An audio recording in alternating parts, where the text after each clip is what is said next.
across the UK, on DAB+, on YouTube, on your mobile, and on your side. This is Talk.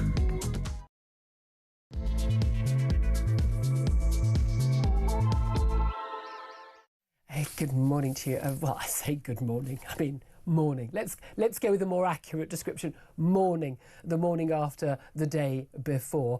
3 minutes past 10 o'clock. This is Talk, the home of common sense. And whether you're listening on DAB+ radio or on your smart speaker, watching on YouTube or your connected device, it's absolutely fantastic to have your company. If you think that my gravelly voice today is a result of all the cheering on of Rachel Reeves for, you know, axing the two-child benefit cap and putting taxes up on workers and you know, the strivers, you are sorely wrong. It's just the latest lurgy doing the rounds in the office. But for apologies for any sniffling and snuffling that comes through the show. But I think we're all feeling a little bit downhearted today, if not just frankly downright feeling furious about what we heard from the Chancellor yesterday. Sorry, from the Office of Budget Responsibility, who delivered the budget about an hour before she was supposed to. But we have an awful lot to talk about. So whether you are listening on DAB+ radio or your smart speaker, watching on YouTube or your connected device, as I say, great to have you join us and great to hear from you as well on your thoughts on the budget, because let's face it, Rachel Reeves dropped a £30 billion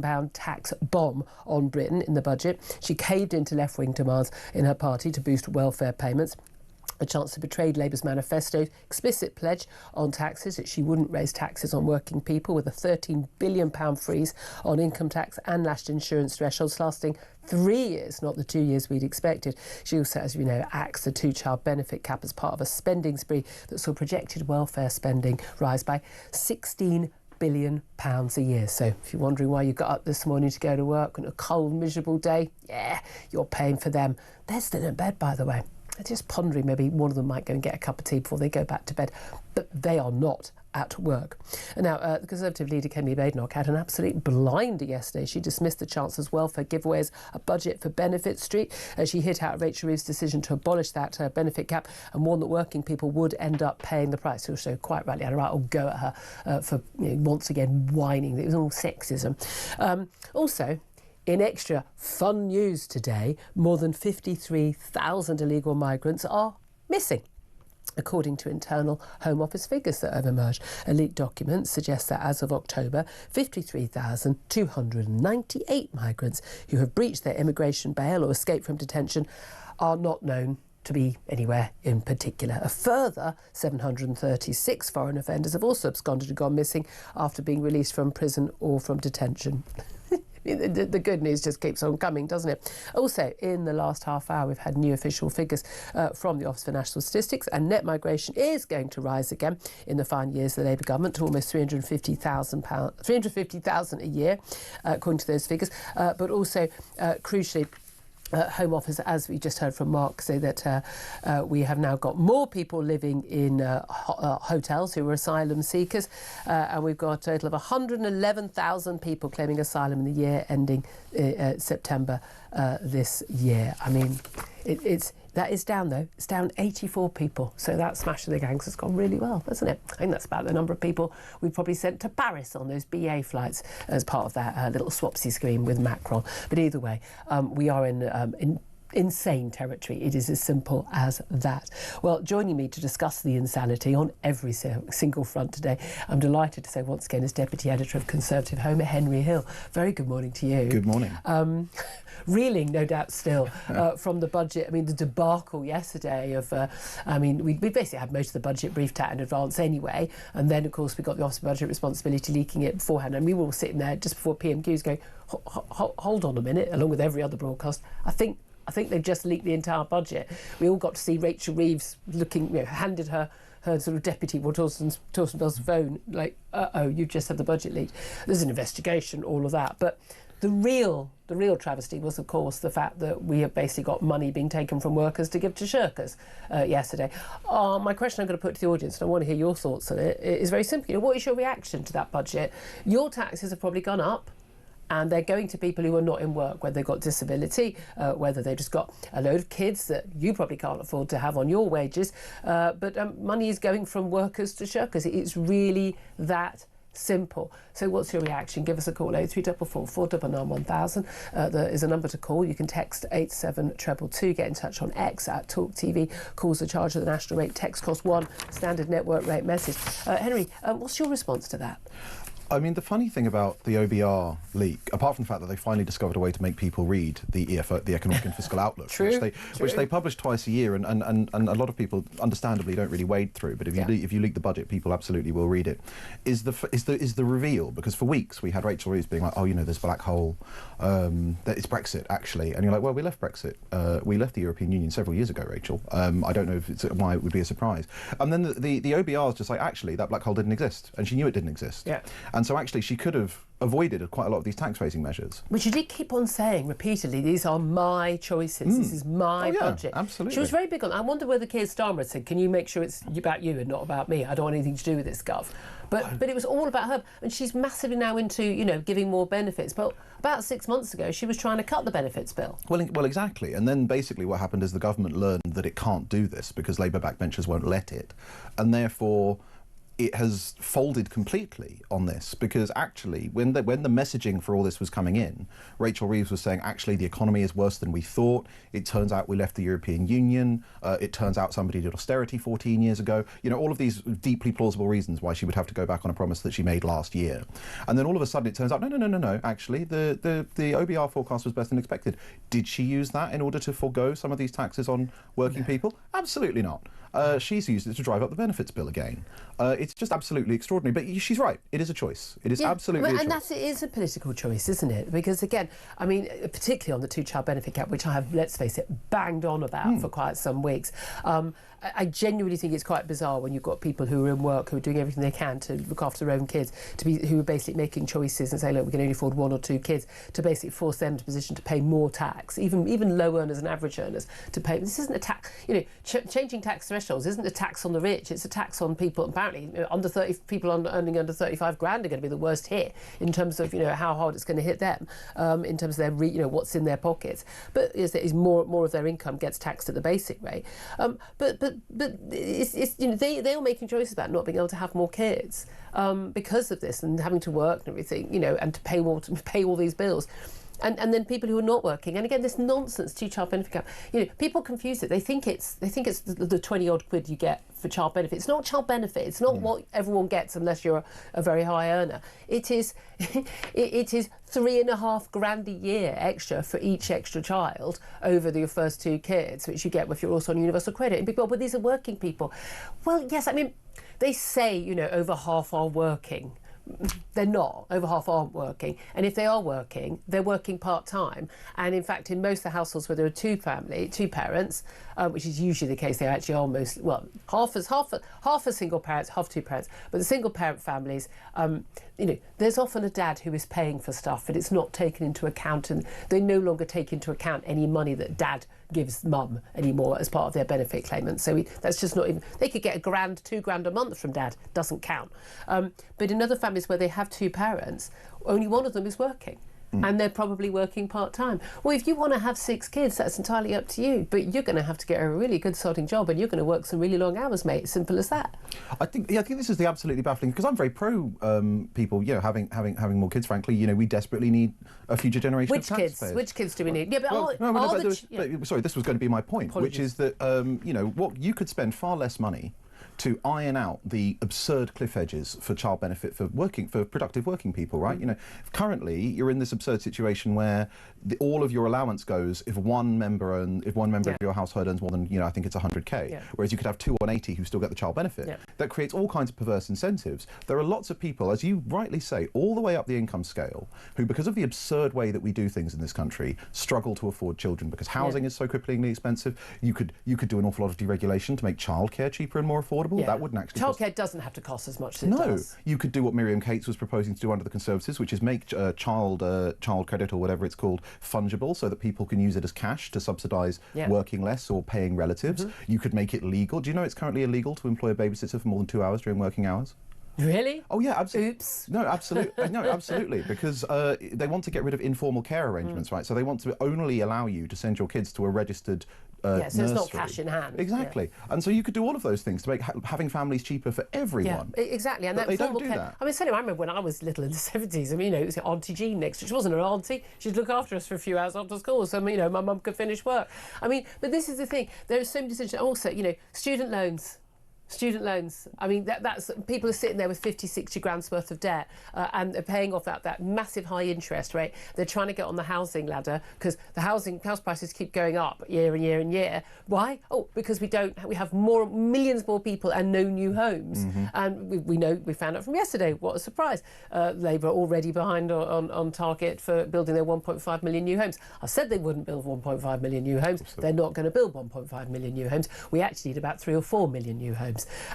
But they're not going to. The only way of getting house prices down is going to be to literally build loads more houses. Simple as that. So there is actually a supply that meets demand. If you did that and people could go, yeah, I can afford to settle down at 30, so I can afford to have 2 or 3 kids, that would be a good thing. I'm controversial view. I'm not entirely sure we want a load of people who are currently not able to support their own families, most of whom are not in work, so not full-time work as two mum and dad, which is what the case is for most families, to be having more kids. Because statistically, children of non-working families are not likely to be productive themselves. I'm sorry, those are the stats. So I'm not entirely sure that having a whole new generation of people who are going to be living off the state is going to help our demographics in our country. There's no doubt at all, a lot of this actually, and let's be honest, big elephant in the room, is that a lot of this is about pleasing Labour backbenchers. Labour backbenchers who are in seats where they worry they're going to lose them on current polling, where they have a large Muslim population, that is, or ethnic minority population, the largest families in this country, or the groups, the communities who are most likely to have very large families, 4, 5, 6, 7 kids, are Pakistani, Bangladeshi, Black African, and then Afro-Caribbean. That in that order. Well, and we're largely in Labour constituencies. This will be pleasing their voters. It is that simple. This is a vote-raising, not a child-raising target. And it makes people uncomfortable, but them's the facts.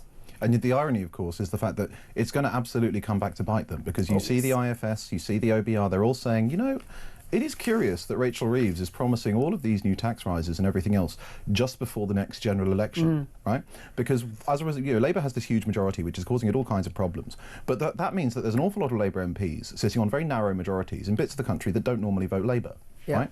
And actually, as much as some of them might be soft left and quite like all the spending increases, at some point we're going to get close enough to the next election that they're really going to start realising how angry all their voters are at all the taxes that they're paying. Oops. And Rachel Reeves is going to have to come back again, right? This is, and it's actually impossible to work out what she's going to do. I genuinely don't know, because currently her plan is that she's going to bring in a whole load of really unpopular tax increases just before the next election. Which is not very good politics, but we know they're rubbish at politics. But the odds of her actually doing that are quite low.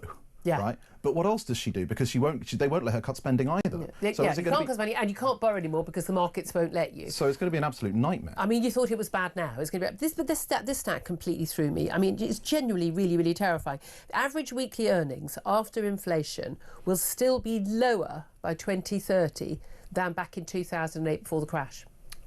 Average weekly earnings are going to be... If you're wondering why you don't feel like you're getting any better off, no matter how hard you work or if you get a pay rise, because after inflation, after all that's happened, lots of freezing of pay in the private as well as public sector, and a lot of people actually losing in real terms for quite a few years in those austerity years, that's because you are, in real terms, earning less. That is the reality. That's why you don't just feel poorer, you are poorer. And the answer to that from the Chancellor yesterday was...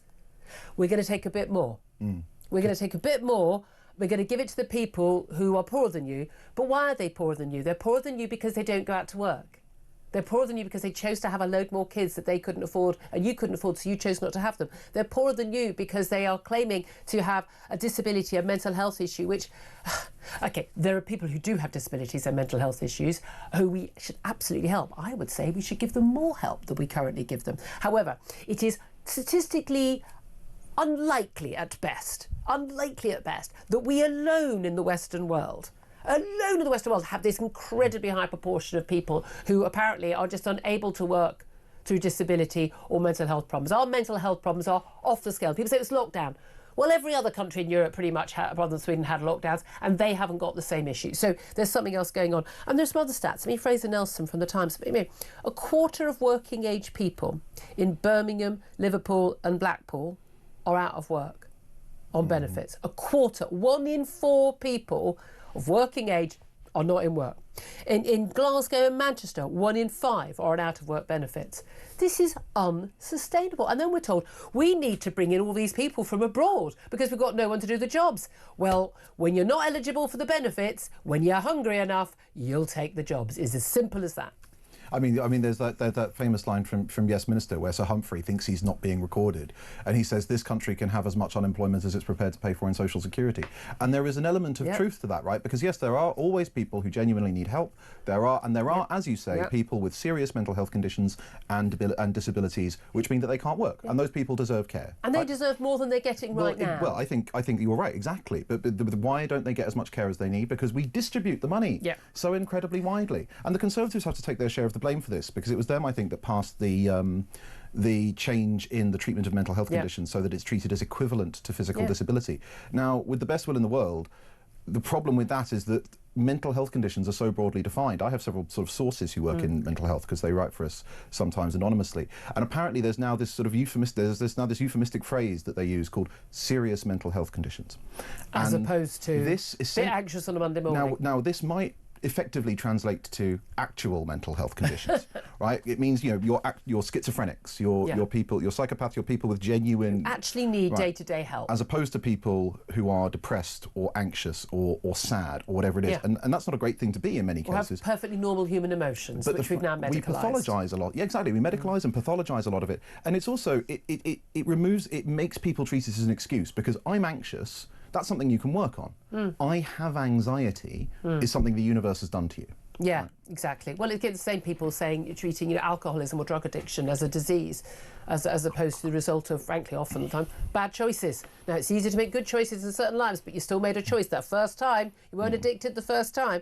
I mean, some of these stats, they're just extraordinary. They really are. What do you make of the concern? I mean, it's quite rightly, and all the interviews that Rachel Reeves has done this morning, this has come up with all of the interviews.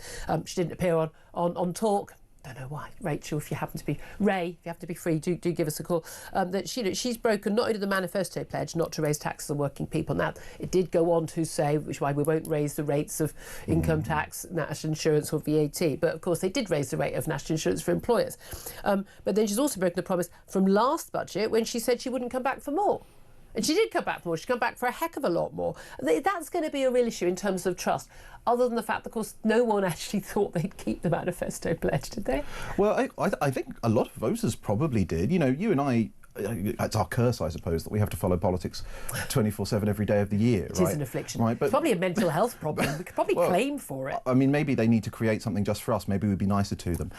But I think a lot of people understandably tune out, right? And they live their day-to-day lives, and then they tune in for an election, and the government is making them promises, and they probably believe a lot of those promises. And it was never credible, because even right at the beginning, right, when Rachel Reeves first came in and spent all that money, and she was like, well, you know, I'm going to start my fiscal diet in the latter half of this parliament. You're like, are you? That's a very strange... no, take it from a Conservative who, you know, our party does austerity, right? The way that you do austerity is you do it at the beginning of a parliament so that hopefully it's paid off by the end and you can do some goodies for the election. You don't do it the other way round. You don't do the goodies the first budget after you get in and then, starve the public ahead of a general election. So it was always wildly implausible. But the other problem is that the government keeps saying they want growth, right? Because growth brings back the easy politics of having more money to spend. Yeah. But absolutely, the OBR said this, absolutely nothing they're doing nothing in that is delivering any growth. Yeah, and there's no reason to expect it to. We do though have growth, as always, in illegal migration. And we've got a load of figures that have come out. The Home Secretary Shabana Mahmood has reacted to those figures. They're quite a complicated business, because we've also got the news that more than 53,000 illegal migrants are missing. Just don't know where they are. I mean, just working in. You wonder why wages aren't going up? It's because there's a load of illegal migrants working basically for half the wages. But these are the new immigration figures that were out, and they show that Home Office latest figures show that 36,273 asylum seekers were housed in hotels in the year ending September this year. It's an increase in the latest figures, up by about 4,000 in the year to March.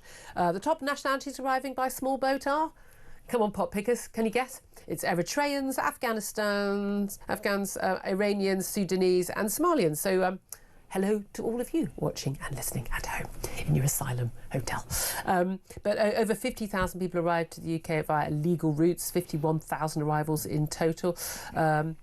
Of those small boat arrivals accounted for almost 90% of those. But we've also got a whole load of people who turn up, of course, and then just claim asylum after arriving on a visa and the like. But long-term net migration, according to these figures, for the year ending in June 2025, so basically we're looking at a whole year of the first year of the Labour government, it was around 2/3 lower than a year earlier, but we at 204,000, which sounds good. The key thing here is, though, this is as a result of Rishi Sunak's measures in his final year as Prime Minister, basically cutting down on that Boris wave of insanity of bringing in millions of people.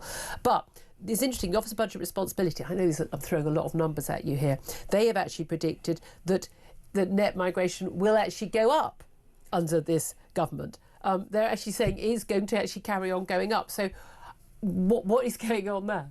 I mean, essentially, it's really important not to allow the Boris wave to set expectations for what an acceptable level of net immigration is, because previously, we were rightly exercised about the fact that we had 350, 400,000 people coming in, and then all of a sudden we had a couple of years where it was over 1 million. I think in 2023 it was over 1 million people. 98% of Britain's population growth that year was people who weren't born here, and so suddenly it's falling from that kind of peak. And you're like, oh, well, it's falling now. And it's like, OK, but Boris Johnson doubled it. Yeah. So it's still far too high. I mean, the essential problem... In the tens of thousands. I remember the days, tens of thousands. Do you remember? Yeah, well, exactly. And a promise that David Cameron made twice and yet never actually attempted to implement. There were no restriction measures. I mean, the problem here, they outlined some of the problems, which is essentially that in Britain you can come here on one type of visa and you can then switch to another kind of visa. Yeah. And so it's mostly study visas, right? People come here on a student visa and then, that looks like it's going to be temporary because a lot of students do leave, but then all of a sudden you switch to a work visa and that puts you on a pathway to... And you still need somewhere to live when you are here anyway.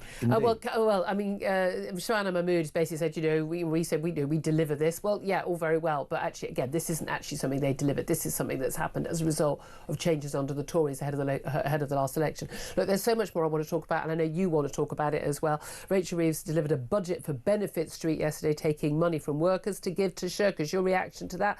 0344 499 1000. Also, the next half hour, I'm going to play you a fantastic video of someone setting Kemi Badenoch's response to the budget yesterday to rap. You don't want to miss that. This is Talk.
In terms of your question around taxes, there are no additional tax rises needed beyond the ones that I've set out.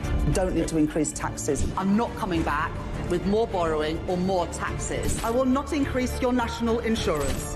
I will not increase your VAT, and I will not increase your income tax. We don't need to come back for more. We've done that now. We've wiped the slate clean. The economic circumstances have declined, deteriorated since a year ago. We are having to look at taxes and spending. In terms of your question around taxes, there are no additional tax rises needed beyond the ones that I've set out. Don't need to increase taxes. I'm not coming back with more borrowing or more taxes. I will not increase your national insurance. I will not increase your VAT, and I will not increase your income tax.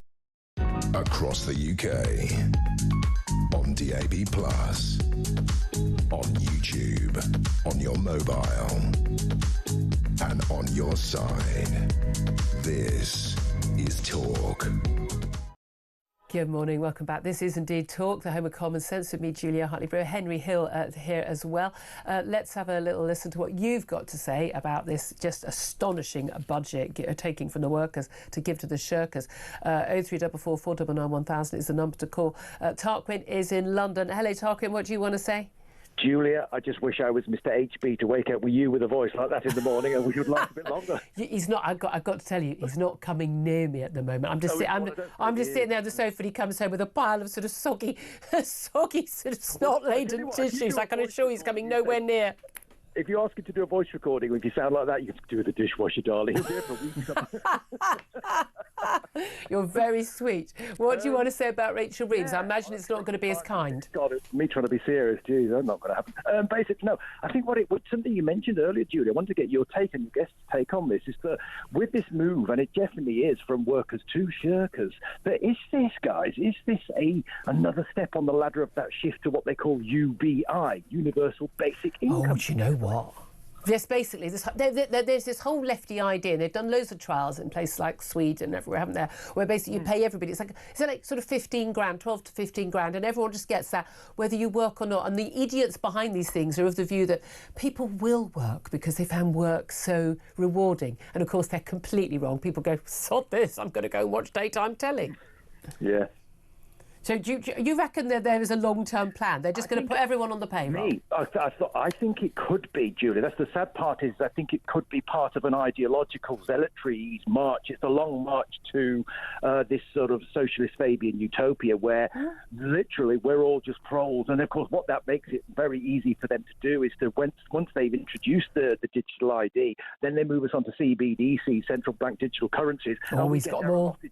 And the digital ID card, got to have the digital ID card as well, that Tony Blair loves so much. Holquin, I love that. I'm going to put that to Henry. Thank you very much. Henry, look, I mean, there are an awful lot of people on the left who do think universal basic income is a good thing. They are stark staring bonkers for thinking this. No understanding at all of what motivates people. Communism, socialism, it doesn't work anywhere in the world. It has been tried. It doesn't work because it's fundamentally flawed.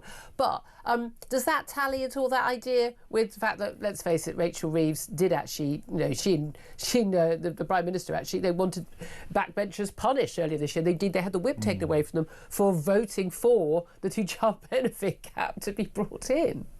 So the one reason I think that they will never do universal basic income, if nothing else, is that you actually, in theory, pay it to absolutely everyone. And that would mean paying it to rich people and high earners and hard workers, right? Because actually, in this country, things like the personal allowance, right? The easiest way to have a universal basic income would be to simply give everyone the personal allowance. But as you know, once you hit a certain point in the income tax threshold, I do know this. you start losing losing the personal allowance, right?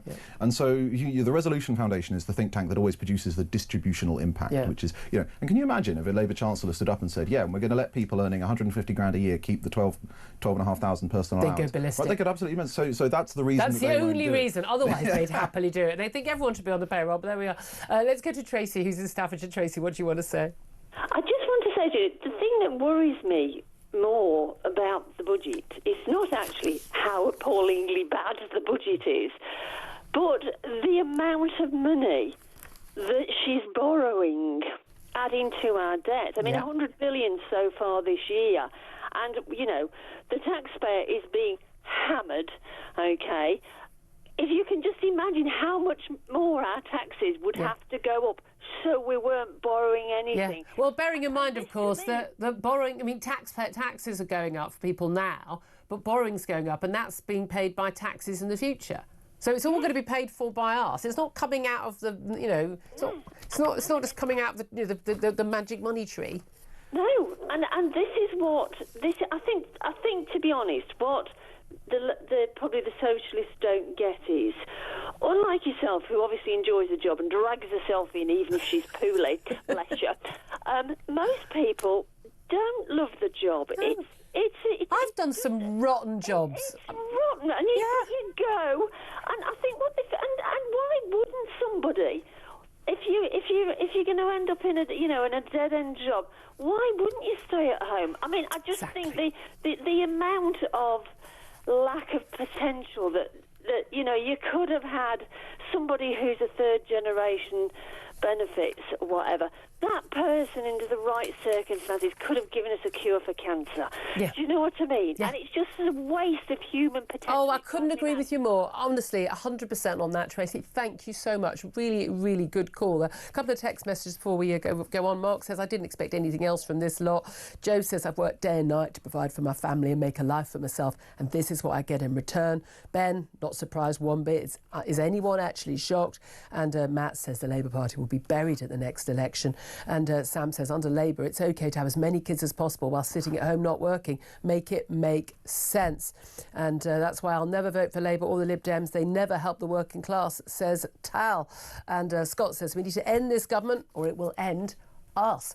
Now, you may have seen on the show yesterday, I think Ian Collins was taking some of this live as well. Kemi Badenoch gave an absolutely barnstorming response to Rachel Reeves' budget. It was, brutal, doesn't do justice to what she had to say.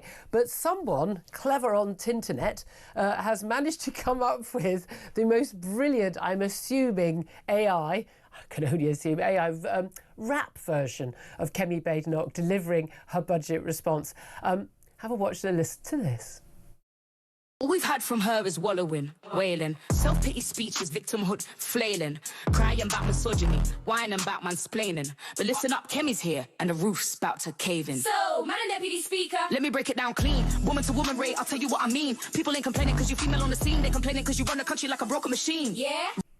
How good is that? I mean, it goes on much longer than that. How good is that? Absolutely nailed it. It really did. Hey, that's quite clever, isn't it? Anyway, coming up next, going to talk to someone rather more sensible about the budget. Carl Emerson, who's the former Deputy Director of the Institute for Fiscal Studies. What does he make about this budget? And why is there no growth, given that's supposed to be the #1 priority for this government? How do we know that? Well, because they told us so. This is Talk.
Across the UK.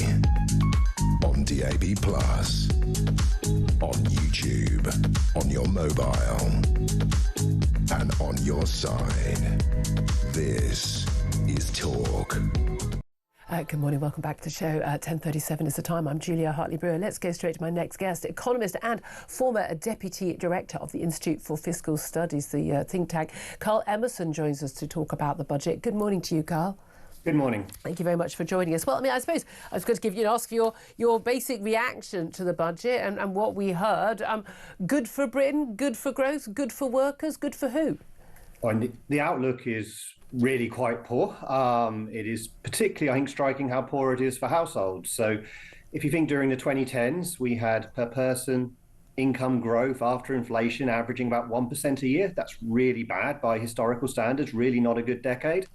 The latest forecast suggests that a combination of the economy not growing very quickly over the next few years, plus the Chancellor's choice to put taxes up by 26 billion a year, means that we're looking at average income growth of about 0.3% a year per person. So some growth for household incomes, but even weaker than what we had to put up with over the 2010s. And as I say, that's a combination of weak growth in the economy, plus the fact that Chancellor's putting up taxes, which clearly squeezes household incomes. It does have some benefits. It will reduce the deficit. The government's borrowing, but it puts extra strain on households. Well, you say it reduces the deficit, but not by as much as the taxes have gone up, because a whole whack of it is going to go on benefits for people, and that has been the big concern for an awful lot of people. You know, workers are facing more tax, including people at the very bottom end of the working income scale, and benefits are going up by inflation, and more people are going to be able to getting benefits, particularly those with larger families under the axe of the two-child benefit cap. It's very interesting, the Office for Budget Responsibility, as we saw before the budget with that leak, that they made it very clear that there was no measure, not one measure in this budget that would actually deliver growth, which is a bit bizarre given that we've been told for the last year and a half that this was the number one priority for Rachel Reeves, and of course is the only way really of delivering rising living standards for people. That's certainly true. Over the longer term, growth really, really matters. If you get more economic growth, it sounds a little bit abstract, more productivity growth, but what that translates into is stronger growth in wages, better jobs, and therefore households able to enjoy both better public services, because if they're earning more, they'll naturally pay more tax, but they'll also have more left in their pockets to spend on the things they want to be buying as well. So more growth, I think the government's right to say that more growth should be the number one priority. What we clearly need is a relentless focus on the kinds of policies that will get you that growth across the board. Now, there aren't easy fixes here, there aren't quick wins, but there are lots of things you can do which would bring about growth over the longer term. Such as? Well, some of them the government are doing, for example, looking at planning restrictions, looking at house building. They have right to focus on that. But they're already behind schedule on their house building plans, 1.5 million more homes, and they're not going to build one. You know, and everyone knows they're not going to build. The target there is incredibly ambitious, and it wouldn't be surprising if they fall short. But well, it's ambitious, but still not enough. They're right to think that's one thing to focus on. Getting your education system working, fixing competition policy, getting your trade policies right. There's a whole slew of measures you need to focus on. It does take time. You do need to be patient. It's not going to get you more sustainable growth in the next year, for example, if you fix your education system. But over the longer run, you're right, it can really pay off. Yeah, it's interesting how none of those measures seem to include putting taxes up on people. Now, look, lots of Labour backbenchers have been very happy yesterday to see mansion tax. It tax the rich. That's a good thing, but also give more money to some of the poorer families, those with 3 or more children not eligible for that extra money after the two-child benefit cap was brought in 2017 by the Tories. But the reality is the average worker is going to be worse off, and particularly those who try and get ahead, maybe get a pay rise, they move into the next income bracket and therefore they move into a higher tax bracket. Talk us through some of those tax brackets, because there's, again, an amazing information this morning that workers who are earning £35,000 a year or less would have been better off, not with the freezing of tax thresholds for 20% rate, 40% and 45% rate, but would have been better off with a really straightforward, blatantly manifesto promise busting tax rise, as in, we are going to put up the basic rate of income tax by 1 or 2 pence, which is what we thought the Chancellor was going to do, and she hinted strongly that she was, and then you turned on that. But what do you make of her decision not to just go for a cross-the-board, blatant, open, honest tax rise, rather than what she actually decided to do? I suspect it is largely about partly it'll be about the transparency of the issue. If you put up the basic rate of income tax, that's something the UK hasn't done since about the mid-1970s. It would be a very, as you say, overt break of both the spirit and the letter of the manifesto. But it would mean that if you're at the top of the basic rate band, if your income's about 50,000, you will pay more in tax than if your income is, say, £15,000 a year. What she's done instead is freeze the points at which you start to pay national insurance and income tax.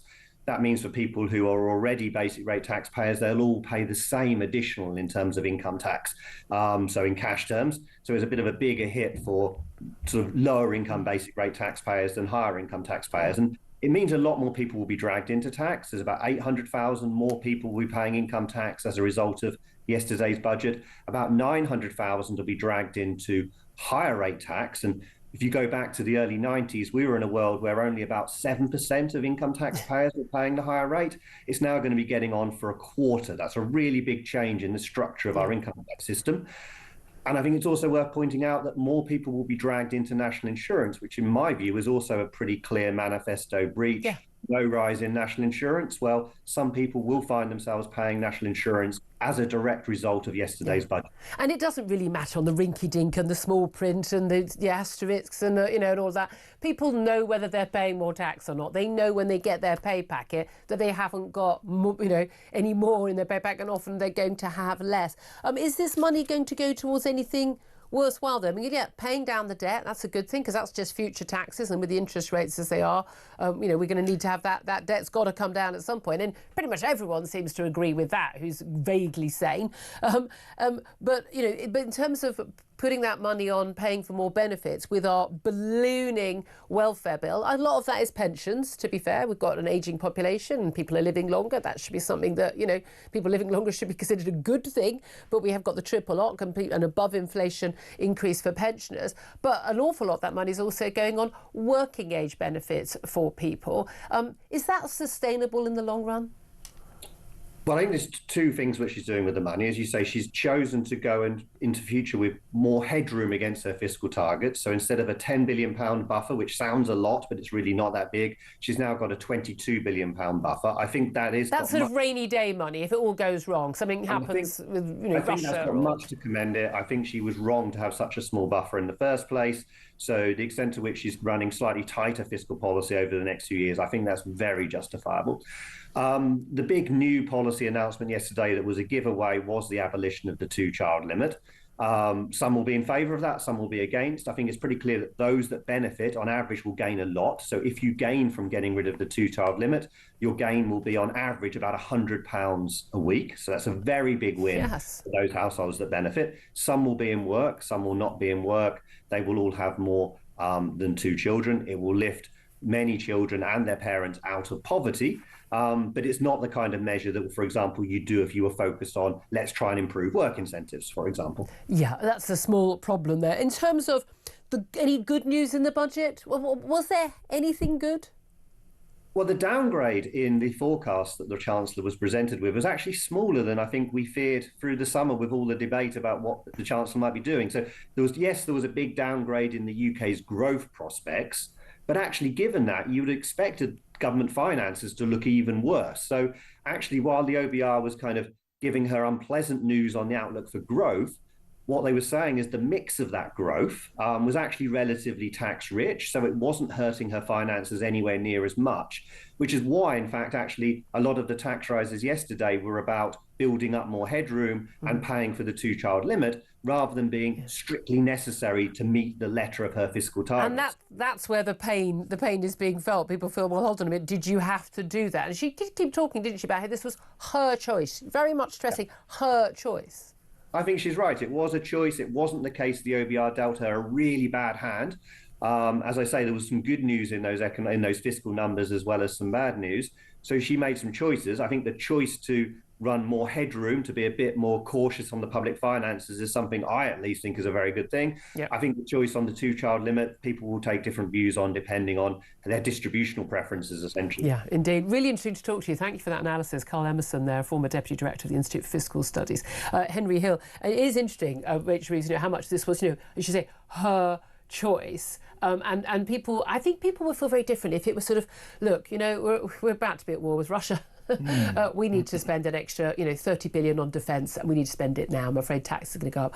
I think there is a way that you could actually make that case to the British public and go, right, all hands on deck, guys, this is what we're going to have to do. I just don't think it works when we're going to give a bunch of feckless families a load more cash for having more kids they can't afford. I just don't think those are the same arguments. Well, they're not, because of course the social contract on higher taxes is normally that people get something back for it, right? This is the classic. Everyone loves talking about sort of social democracy in Scandinavia, except any of the other things that they do, like being really tough on immigration or having for-profit state schools and all the rest of it. They also have, by the way, incredibly high tax. Well, they have incredibly high tax, but part of the bargain for that is that everything kind of works and everyone gets it. I wonder what that's like. Right. Imagine living in a country where everything works. But also, crucially, your middle earners and everything, they all get it as well, because it's genuinely universal. Whereas we've got what we've ended up in Britain. Years paid maternity leave and things like that. Whereas what we've got, and you can oppose or support or oppose that. I'm obviously prefer a smaller state and lower taxes, but what we have here is the worst of both worlds. Yeah. Because we have very, very high taxes, but then because everything's expensive and rubbish, the people who pay for it don't get anything back. Yeah. Right? Because they don't qualify for the free stuff. No, understandably, and again, we know when we pay more for taxes, we know we're just going to get more pride flags. That's the thing. We're just going to get more lanyards at the civil service, as opposed to anything actually to improve our lives. Well, look, we're going to talk to someone who is a former ONS statistician. That's Jamie Jenkins up next, about one of the other big stories this week, and that, of course, is the latest migration figures, including the fact that more than 53,000 illegal migrants are missing. We don't know where they are. Is that an issue for anyone? I think it should be. We'll talk to Jamie about that up next. This is Talk.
In terms of your question around taxes, there are no additional tax rises needed beyond the ones that I've set out. Don't need to increase taxes. I'm not coming back with more borrowing or more taxes. I will not increase your national insurance. I will not increase your VAT, and I will not increase your income tax. We don't need to come back for more. We've done that now. We've wiped the slate clean. The economic circumstances have declined, deteriorated since a year ago. We are having to look at taxes and spending. In terms of your question around taxes, there are no additional tax rises needed beyond the ones that I've set out. Don't need to increase taxes. I'm not coming back with more borrowing or more taxes. I will not increase your national insurance. I will not increase your VAT, and I will not increase your income tax. Across the UK, on DAB+, on YouTube, on your mobile, and on your side. This is Talk. Good morning, welcome back to the show. 10:52 is the time. Let's talk about migration. Yeah, we do that quite a lot on the show. But some very interesting new figures today to discuss. Jamie Jenkins joins us. He's a former statistician with the Office for National Statistics. That is very hard to say, by the way.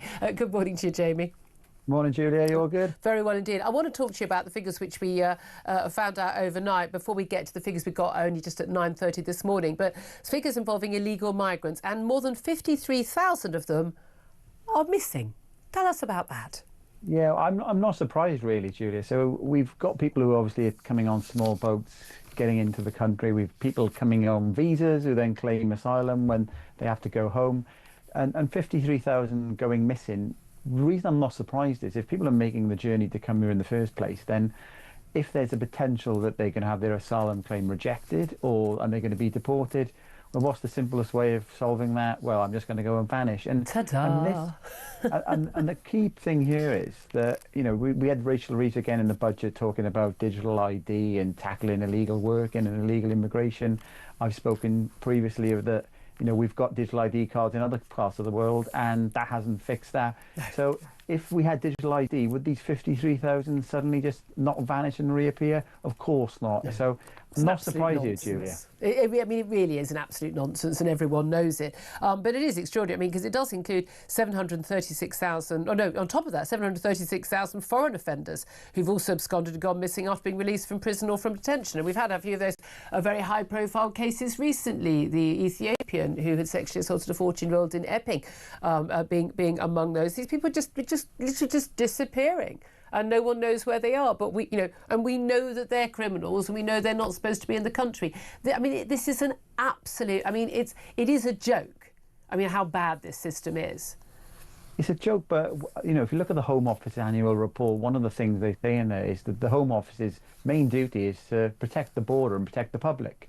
So the fact that they're failing on all measures basically means the government, not just this government, the previous governments, are a complete shambles and a complete failure. Until you get a grip on the border, you aren't going to get the safety for the people who live here already. No, indeed. And again, as you're quite right, you know, that you should actually put this at both, you know, the Tory government's door as well.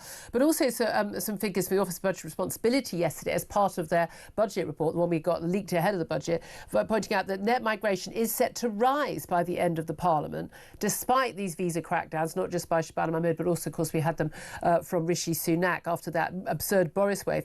But they warned the Home Secretary that net migration will hit 340,000 by 2030 because of those Boris wave migrants remaining in the UK rather than returning to their home countries.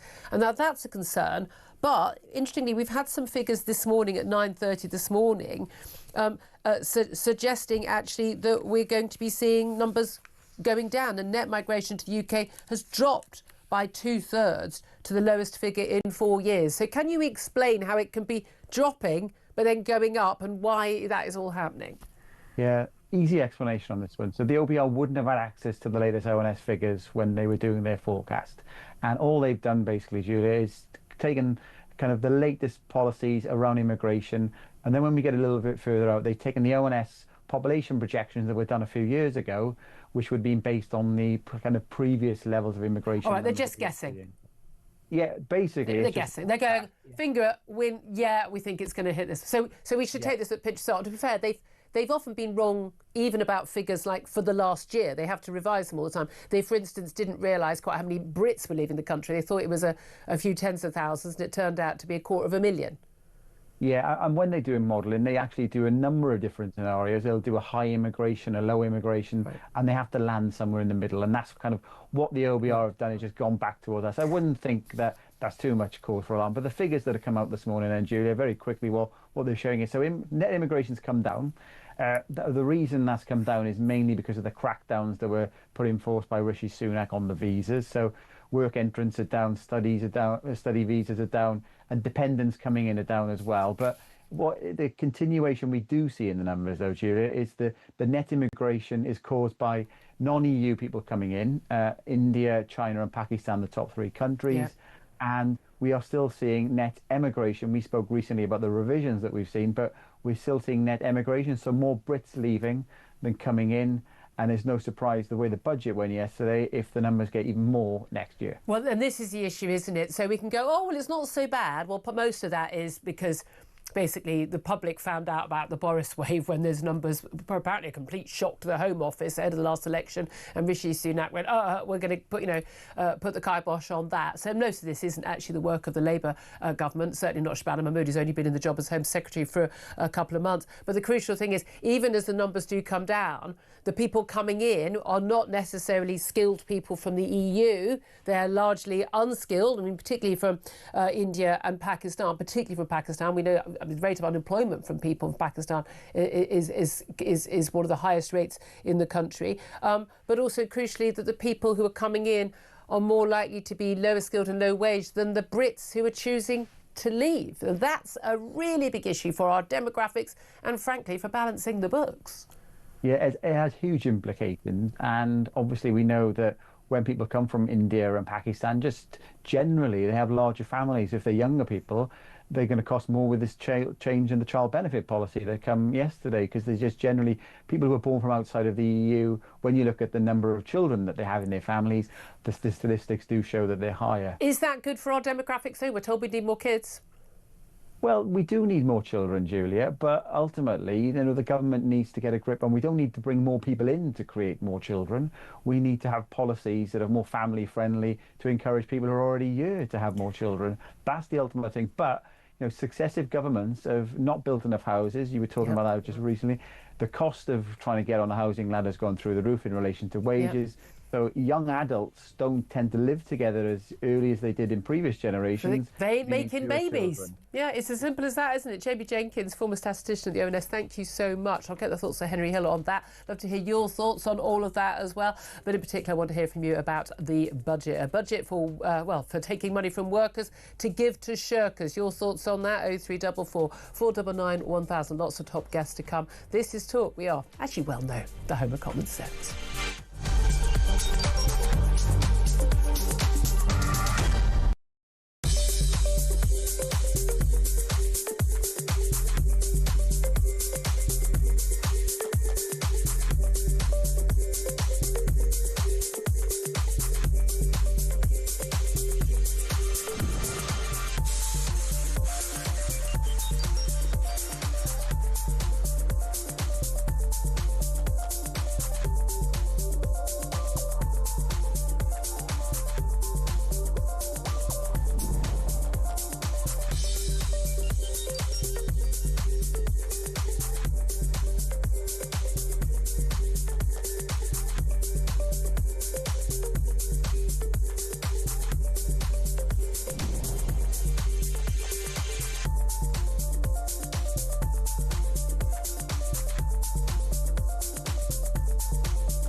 across the UK, on DAB+, on YouTube, on your mobile, and on your side. This is Talk.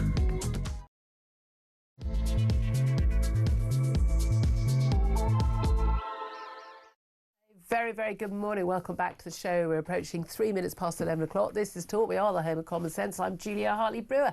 And whether you're listening on DAB+ radio or on your smart speaker, watching on YouTube or your connected device, it is fabulous to have your company. I'm apologising for the gravelly voice and the occasional snuffle. I got the latest lurgy going around. No doubt you've probably got it as well.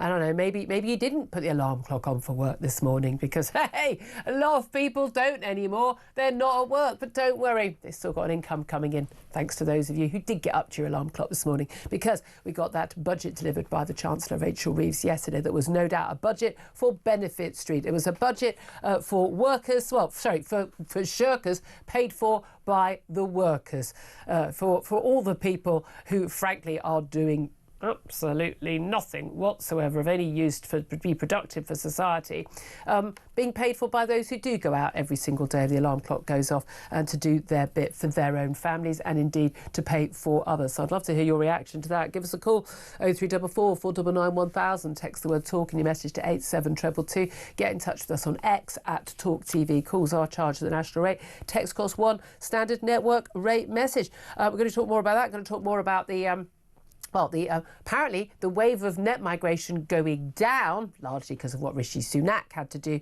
to deal with that Boris wave. But over the years, it's going to go up by 2030, according to official statistics. So we're going to have more people in the country. Oh, yeah. And a lot of those are going to be illegal migrants, not least including the 53,000 illegal migrants who just missing.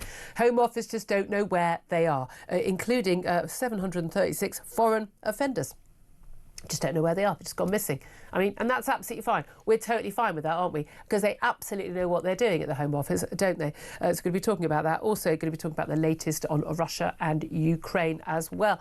Joining me for all the chat, I'm delighted to say all morning, is Henry Hill, Deputy Editor of Conservative Home. Morning once again to you. Morning. I mean, the figures on this budget are kind of mind-blowing. The whole thing yesterday was just extraordinary, with a budget that had been almost entirely leaked anyway by the Treasury before she even stood up after PMQs at 12:30 yesterday, but then was leaked in its absolute entirety, all confirmed by the Office for Budget Responsibility, who basically pressed send on a document that basically went out online before Prime Minister's questions at midday, and released the entire budget. I mean, normally that document is sent the moment the Chancellor says, I commend this budget to the House, sits down, and at that point they press send, and then all the stats, all the figures are there, and everyone can go through all the fine detail.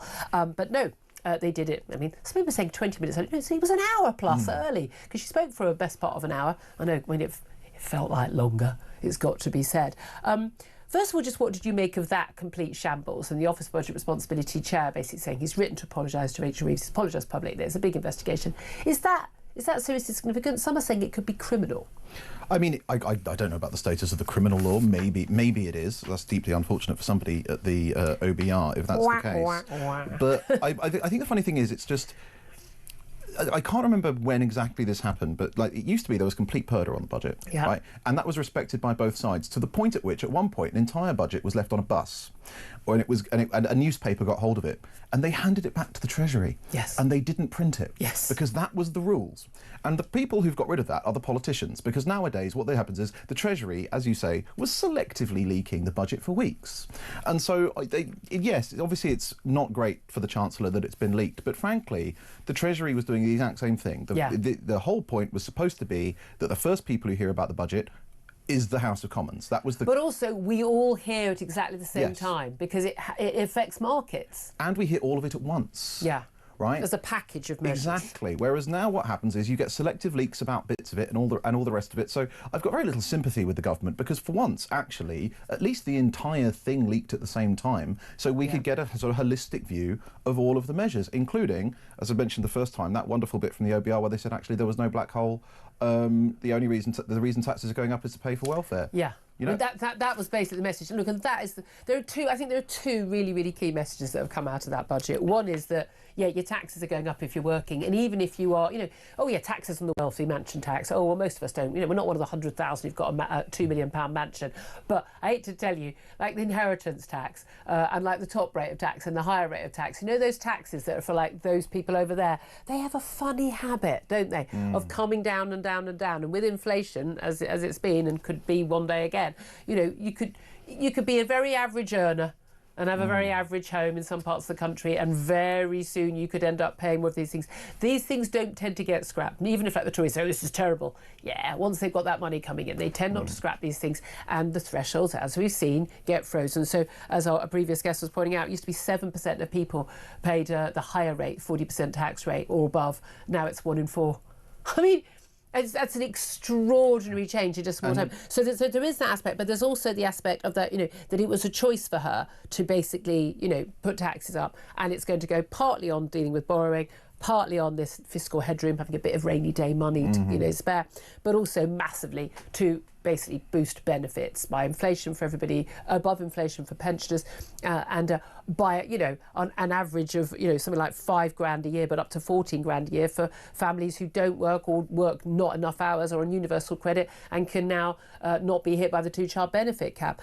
But the other aspect of it is the simple matter of trust in politicians. Promises made, manifesto, very clear.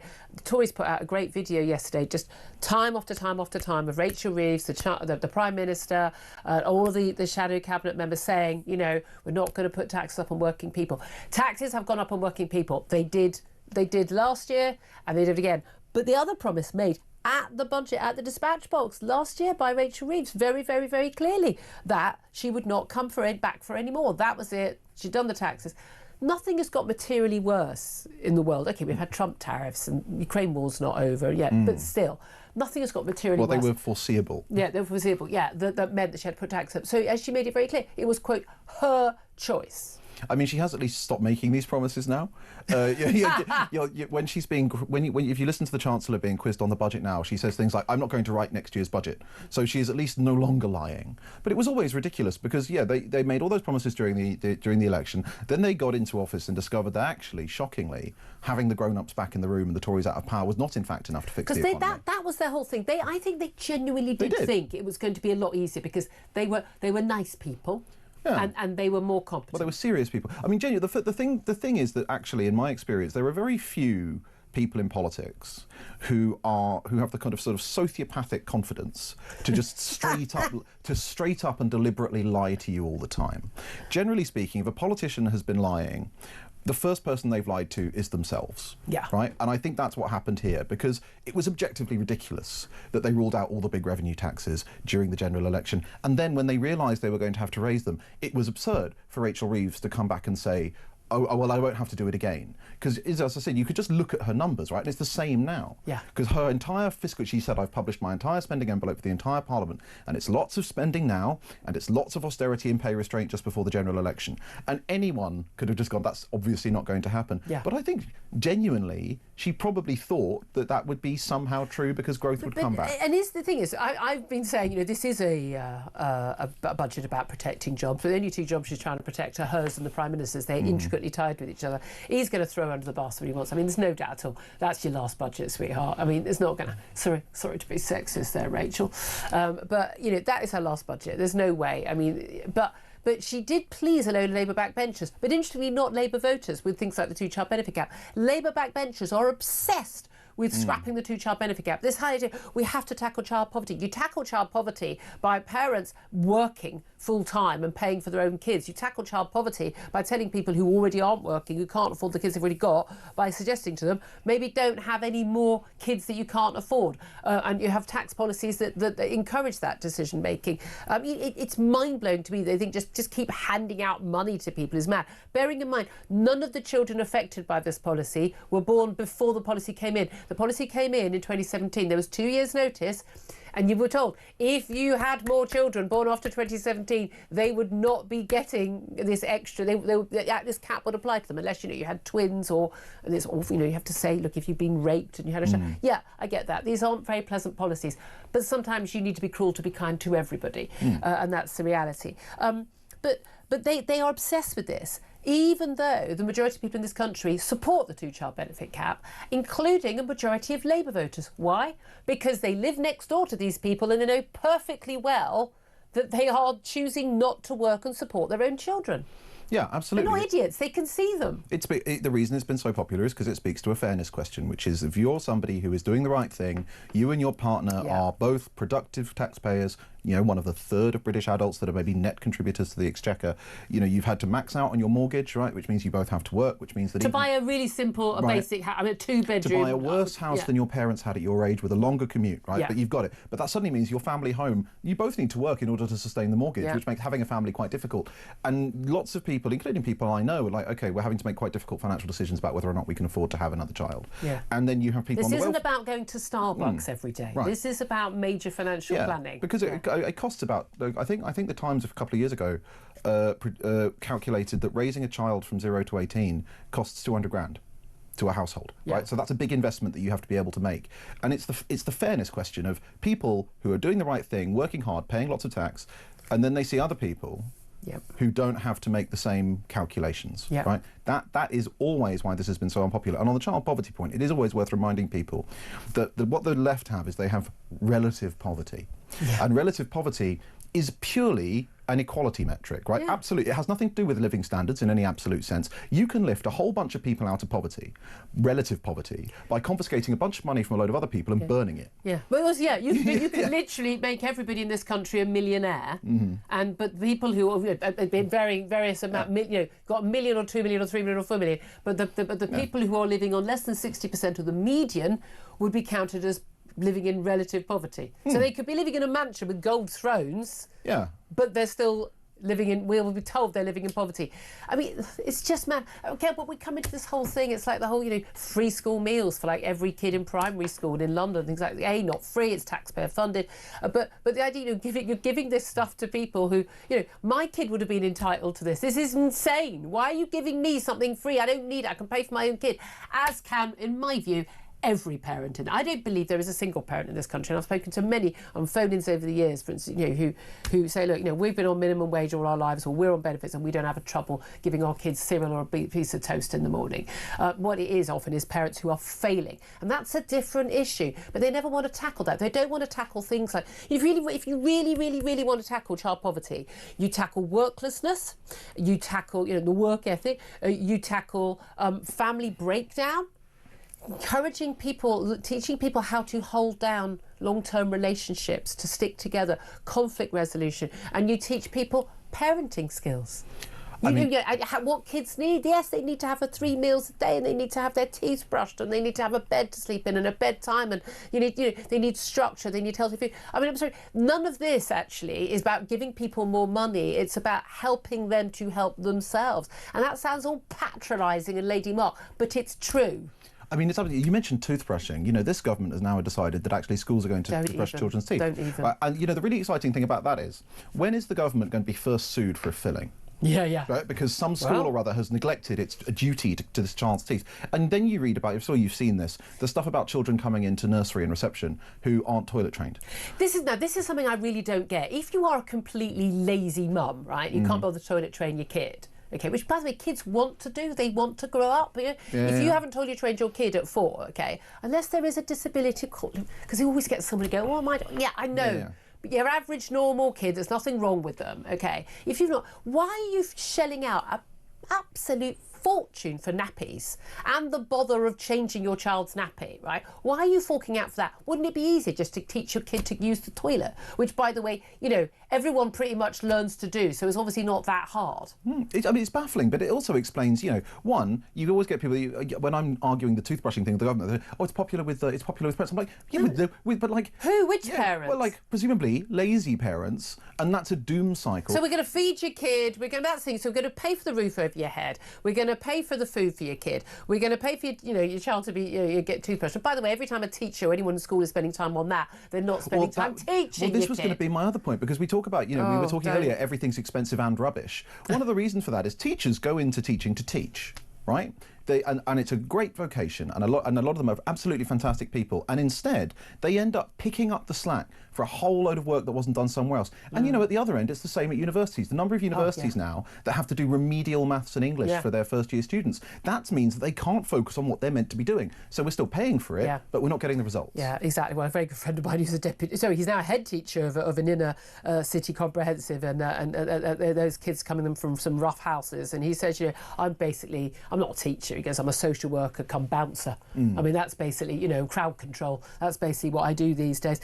I mean, it's all very depressing, isn't it? One person who did cheer me up yesterday was Kemi Badenoch. The Tory leader was absolutely on fire.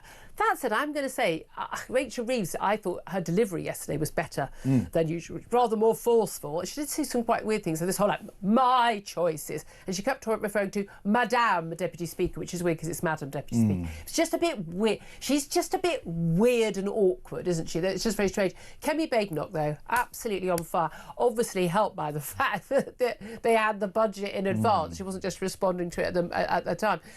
They were obviously able to rewrite that speech, but she came out fighting. Now, one of the things we know she's obviously furious about, and I'm with her, and I think a lot of strong women are particularly annoyed about this, is a woman who's ridden to the top of her profession, Chancellor of the Exchequer, going on about, being the first woman, and then whinging about people criticising her because she's rubbish at what she does, and then saying, it's sexism, misogyny. So I was totally with her on this.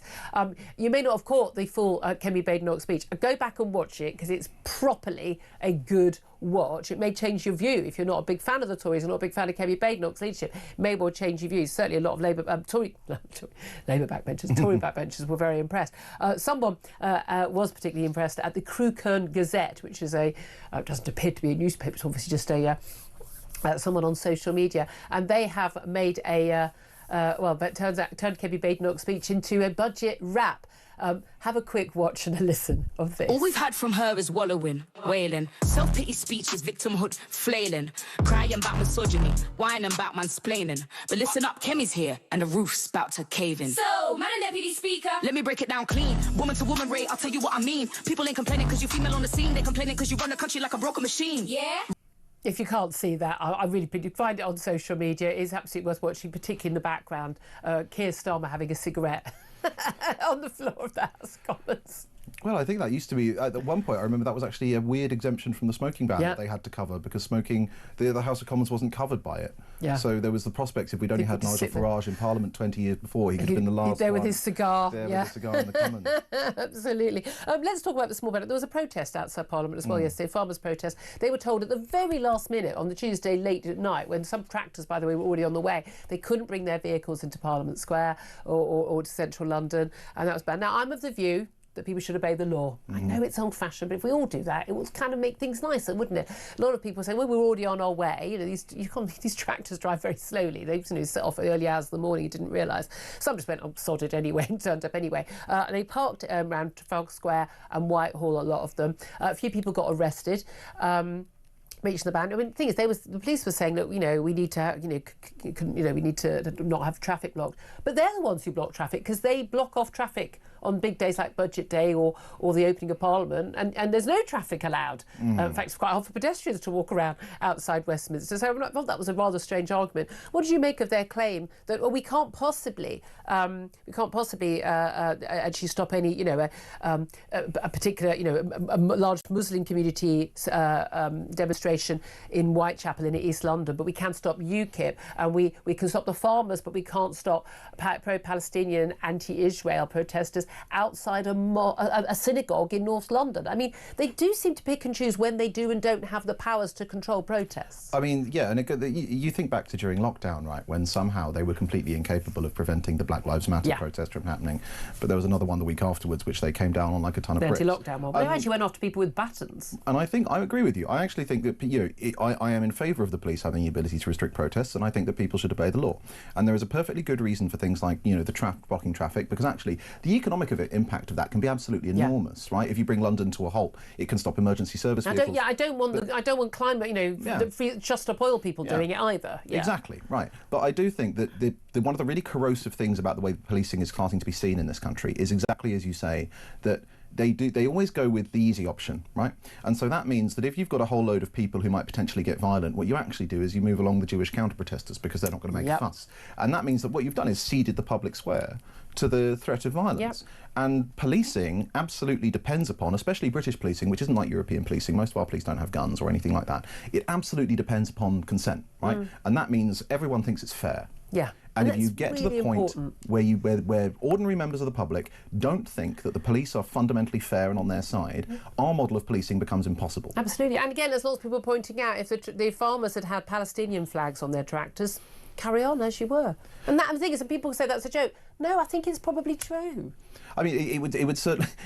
We don't know for certain, but possibly, because you see the very, very different way that these things are handled. And the police's argument is that what they do with the big Palestinian protests and so on is that they have cameras and then they go get people later. And it's like, but fine, but a part of justice is that justice is seen to be done, right? And even if you are going and arresting all these people, what ordinary people see is you doing nothing on the day. Yeah. And again, you're not waiting until the day afterwards to go and get the farmers or the anti-lockdown protesters, right? For them, you seem to be able to go in and make arrests at the time. And the key thing is the reaction. Again, well, it's interesting. Nigel Farage has said that reform will pay for the lawyers for these detractor drives. Apparently, it's quite interesting because a lot of people, the police were stopping him saying, "No, you look like a farmer because you're wearing you're wearing your waxed jacket and your check shirt, so you look like a farmer and you're being back. You're not allowed to have this protest here." People go, "No, I'm just an ordinary bloke. I'm just wandering down the street," and it's very. I mean.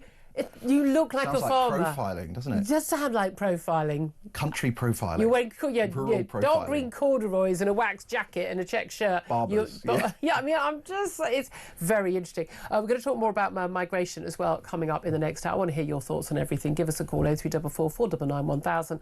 This is a budget for Benefit Street, taking money from workers to give to shirkers. Forget the thrivers. The strivers, the strivers are the ones who've lost out completely this time round. I want to hear your thoughts. Give us a call, 0344 499 1000. This is Talk.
Your question around taxes, there are no additional tax rises needed beyond the ones that I've set out.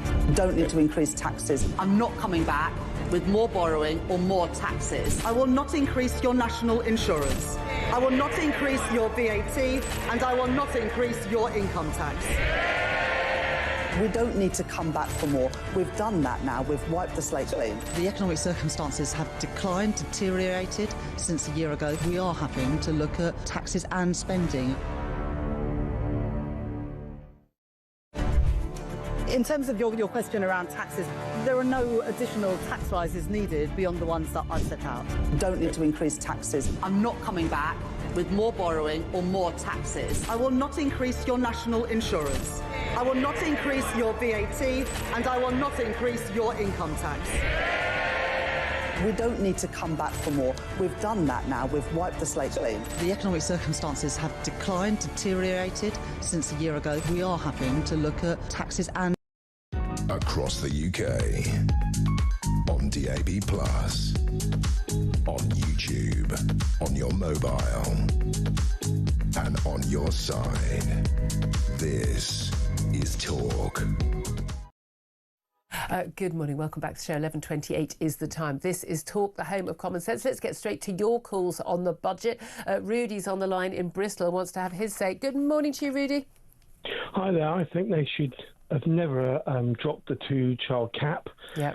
And as far as I'm concerned, even like with the Breakfast Club as well, because all these people seem to have all money for smoking, and boozing, but they got no money for food for their own kids. Yeah, but I just don't believe that anybody, even on benefits in this country, doesn't have enough money to buy a box of, supermarket own brand cereal or a loaf of bread. I just simply refuse to believe that's the case.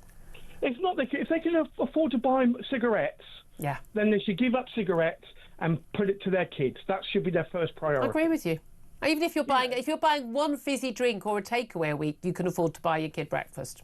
Exactly, and it's just it's like you don't buy a dog if you can't afford to feed it. So don't have kids if you can't afford to bring them up and feed them. But what about people who say, look, there are all these people, they might have had, different circumstances, that maybe, dad had a great job, or, mum worked part-time, and then, one of them got ill or lost their job, that they're... Yeah, but if you've actually worked, Julia, then maybe. But the thing is also, they should not give any benefits to people that are not British citizens or anything like that. I agree with you. They should stop it completely. All these Muslim Pakistani families and Indians and Africans that are coming over here straight on having kids never do a day's work in their life.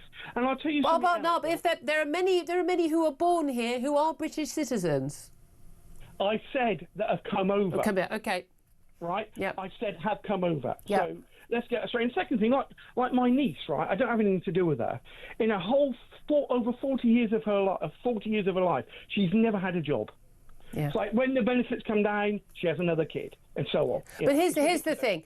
Everyone, when you talk to the Labour lot about this, they're like, oh, you're being really snobby, you're making judgments. No, I think they are. I think they think that the people make different judgments who are at the bottom end of the pile. In fact, they make the same rational decisions as everyone else does. I'm going to have a rubbish job, I'm going to earn very little, or I can live on benefits and not have to work. It's a rational decision, which we shouldn't allow them to have that as the option. But also, I don't know anybody, and I know people from every different walk of life, from my family and friends. I don't know anyone who doesn't have at least one person they know, either in their family or someone they know very well, who isn't basically on the take and living on benefits. So we all know someone, and yet apparently, and we know could be working, but apparently we're the minority.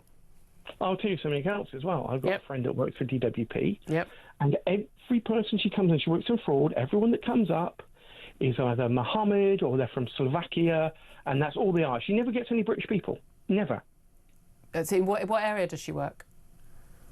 I can't say. Okay. No, fair enough. I mean, there is an issue.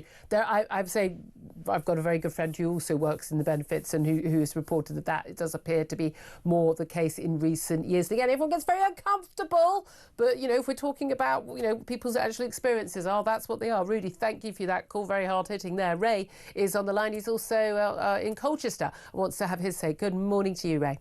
Yes, good morning to you. And may I say, what a fantastic budget that was yesterday. One that will build this country up that will make everybody who actually gets up and goes to work better off and all the rest of it. Ray, have you got 6 kids and living on benefits? Because that sounds like you are. You may have detected a slight bit of sarcasm in there. And listen, it was as bad as it was going to get. I mean, all those who voted Labour, and I do think every generation needs to have a Labour Party in control for at least once, but you never actually vote for them ever again. But all of those that did vote, I hope that they hang their head in shame, because this government, and I've seen some governments over the years, is by far the worst I've ever seen, and confirmed it yesterday. This wasn't a budget about building for the future or making... what this was about was the continuing rapid destruction of this country, and basically those that actually generate the wealth being made to be poor. That's what this is about, is bringing everybody down to the lowest common level, which is poverty. Labour's always done that, and that's what they're doing again here. And for all those that go out of bed this morning, went off to work, remember, you've got to work harder, because you've got some more mouths to pay for. Absolutely, Ray, absolutely brilliant. I was going to say, not a Rachel Reeves fan. I'm summarising. 11:33 is the time. Thanks for those calls. Lots more messages coming. We'll get to as many calls as we can over the next hour and a half. Coming up next, though, we're going to be hearing from the Deputy Leader of Reform UK, Richard Tice. I wonder what he makes of it all. This is Talk.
Across the UK, on DAB+, on YouTube, on your mobile, and on your side.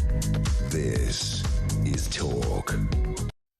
This is Talk, the Home of Common Sense. 11:35 is the time. I'm Julia Hartley-Brewer. Henry Hill's still with me from Conservative Home. I wonder what he's got to make of what Reform UK's Deputy Leader, Richard Tice, has to say right now. Good morning to you, Richard.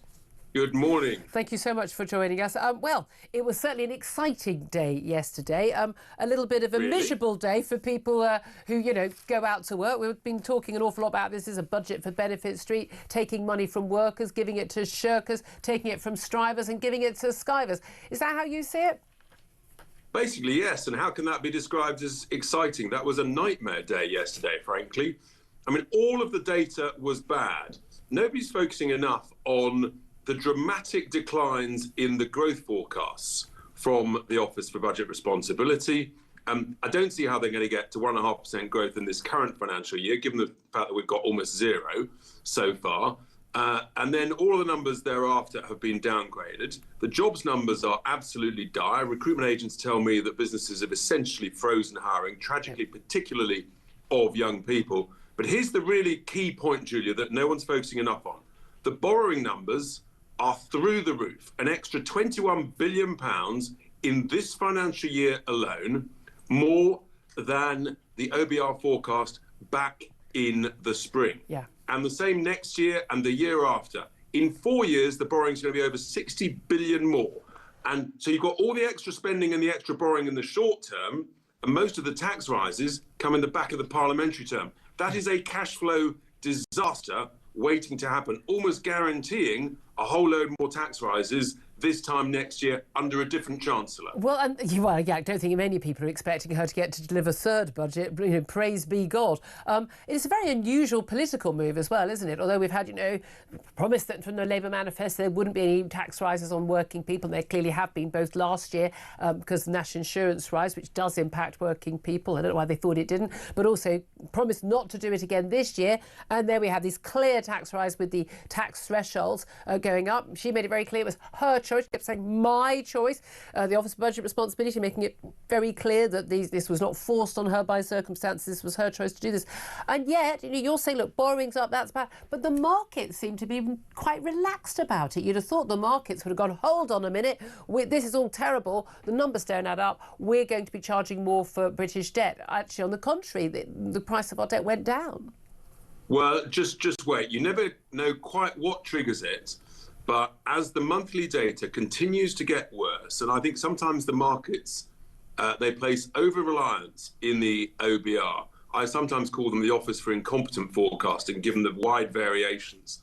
But just you watch these borrowing numbers over the next few months, and if they keep exceeding the OBR forecasts, and if the growth does not meet those forecasts, you are going to see a painful double whammy.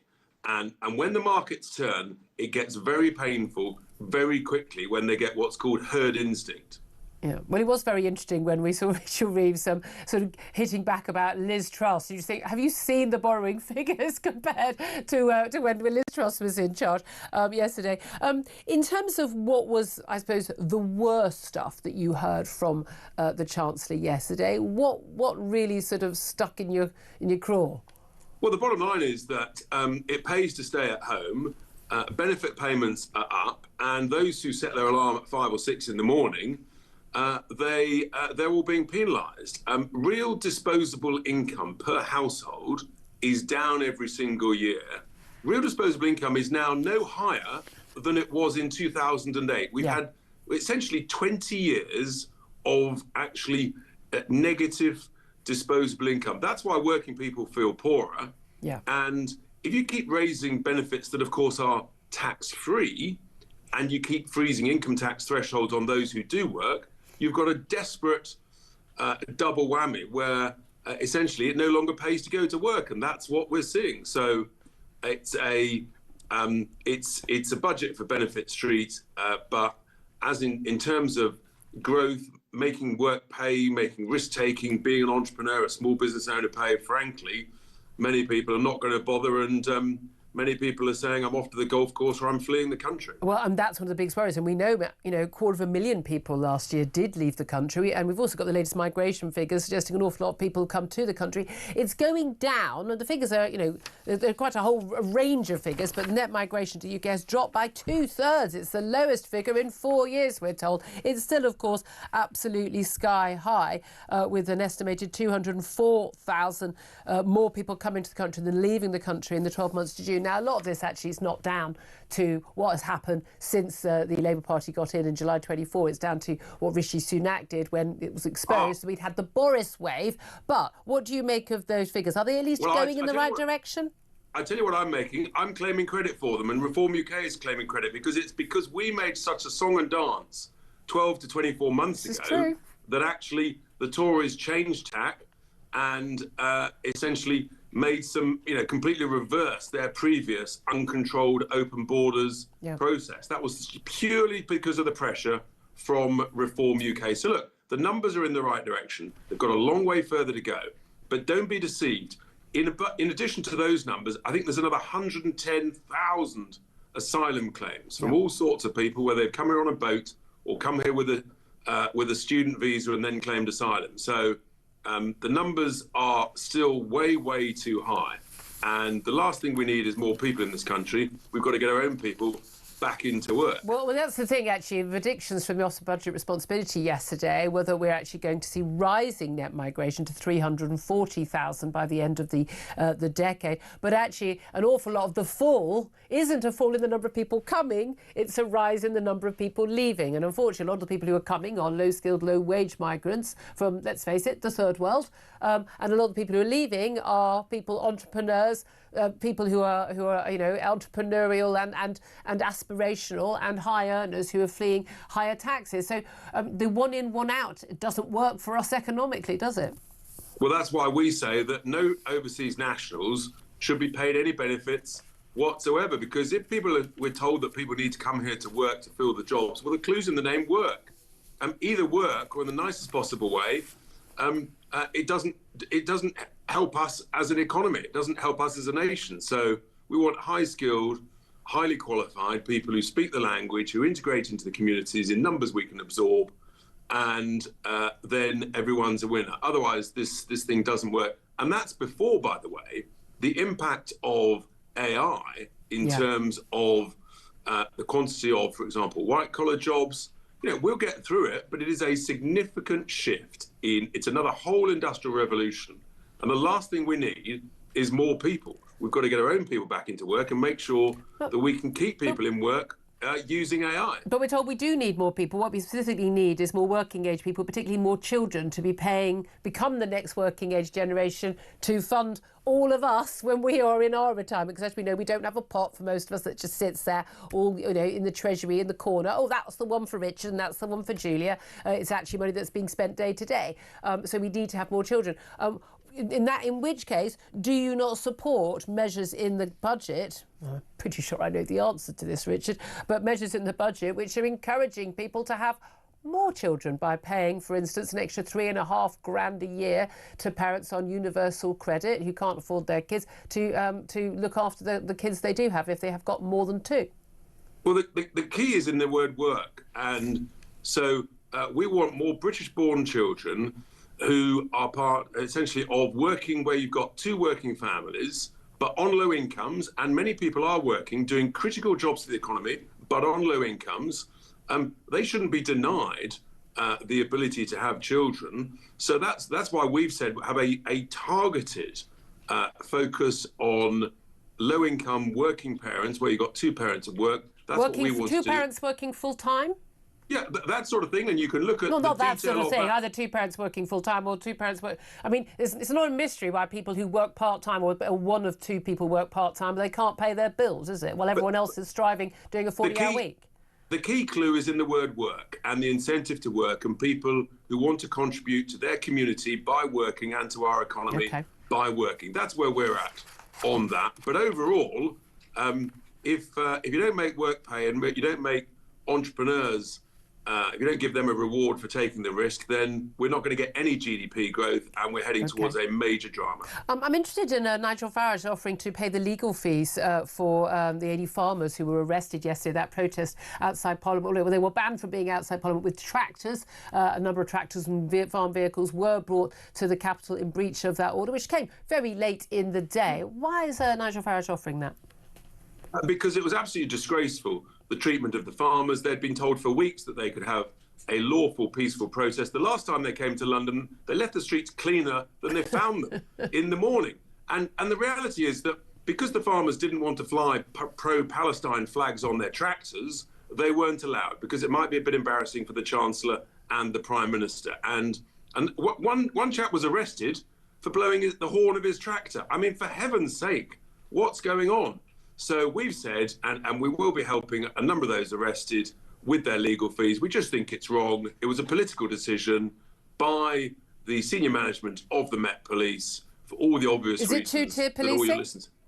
It's two-tier policing, it's two-tier justice, and we're going to make sure that those farmers can get all the legal assistance that they require. Can I also ask you one final question just about the more than 53,000 illegal migrants who are missing? The leaked document headed Absconder Pool from the Home Office was released last night, showing they've got 53,000 illegal migrants, some of whom are actually foreign offenders being released from prison, supposed to be in detention, supposed to have been deported. Just they're here in Britain. Don't know where they are. We don't know what they're doing. What do you make? Well, we do know what they're doing, actually. We do know what they're doing. They're on every high street. They're working illegally, whether it's in barber shops, vape shops, mini-marts, car washes, you name it, they're there. In plain sight, the degree of criminality and money laundering. I first broke it as a presenter on Talk about 3 years ago. Yes. And I got a whole load of abuse for it. But, I mean, the switchboard lit up. And people were saying, I've suddenly got a dozen barbers on a small high street in a market town. And I know COVID was dramatic, but it didn't make our hair grow faster. Thank you very much, Richard Tice, Deputy Leader of Reform UK. Henry Hill from Conservative Home listening to that. Very full-throated response to the budget there. What do you make of it? I think one of the interesting things actually about the difference between Reform UK and the Conservatives, which we might see starting to play out over the next few years, is that if you look at the seats where they're competitive, Reform came second in 98 seats at the general election. 89% of them are Labour held. Some of the seats with the highest levels of government spending in the country are held by Reform UK. So for Kemi Badenoch, it's actually there's a fairly easy conventional Tory line about smaller state, lower taxes. For Nigel Farage and Reform UK, that's going to be a slightly harder needle to thread. Very interesting. Thank you very much indeed. Coming up, we're going to take a quick break. Then we're going to be talking to the brilliant Sir Bill Browder about where we are with these latest so-called peace talks for Ukraine. That's up next. This is Talk.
In terms of your question around taxes, there are no additional tax rises needed beyond the ones that I've set out.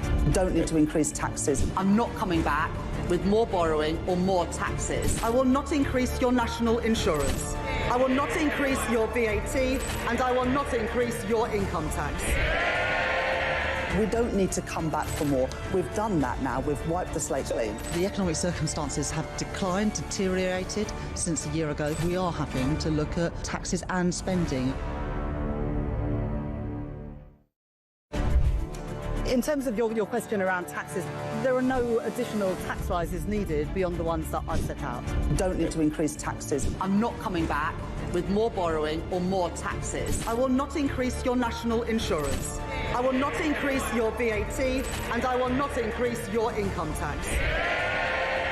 We don't need to come back for more. We've done that now. We've wiped the slate clean. The economic circumstances have declined, deteriorated since a year ago. We are having to look at taxes and spending.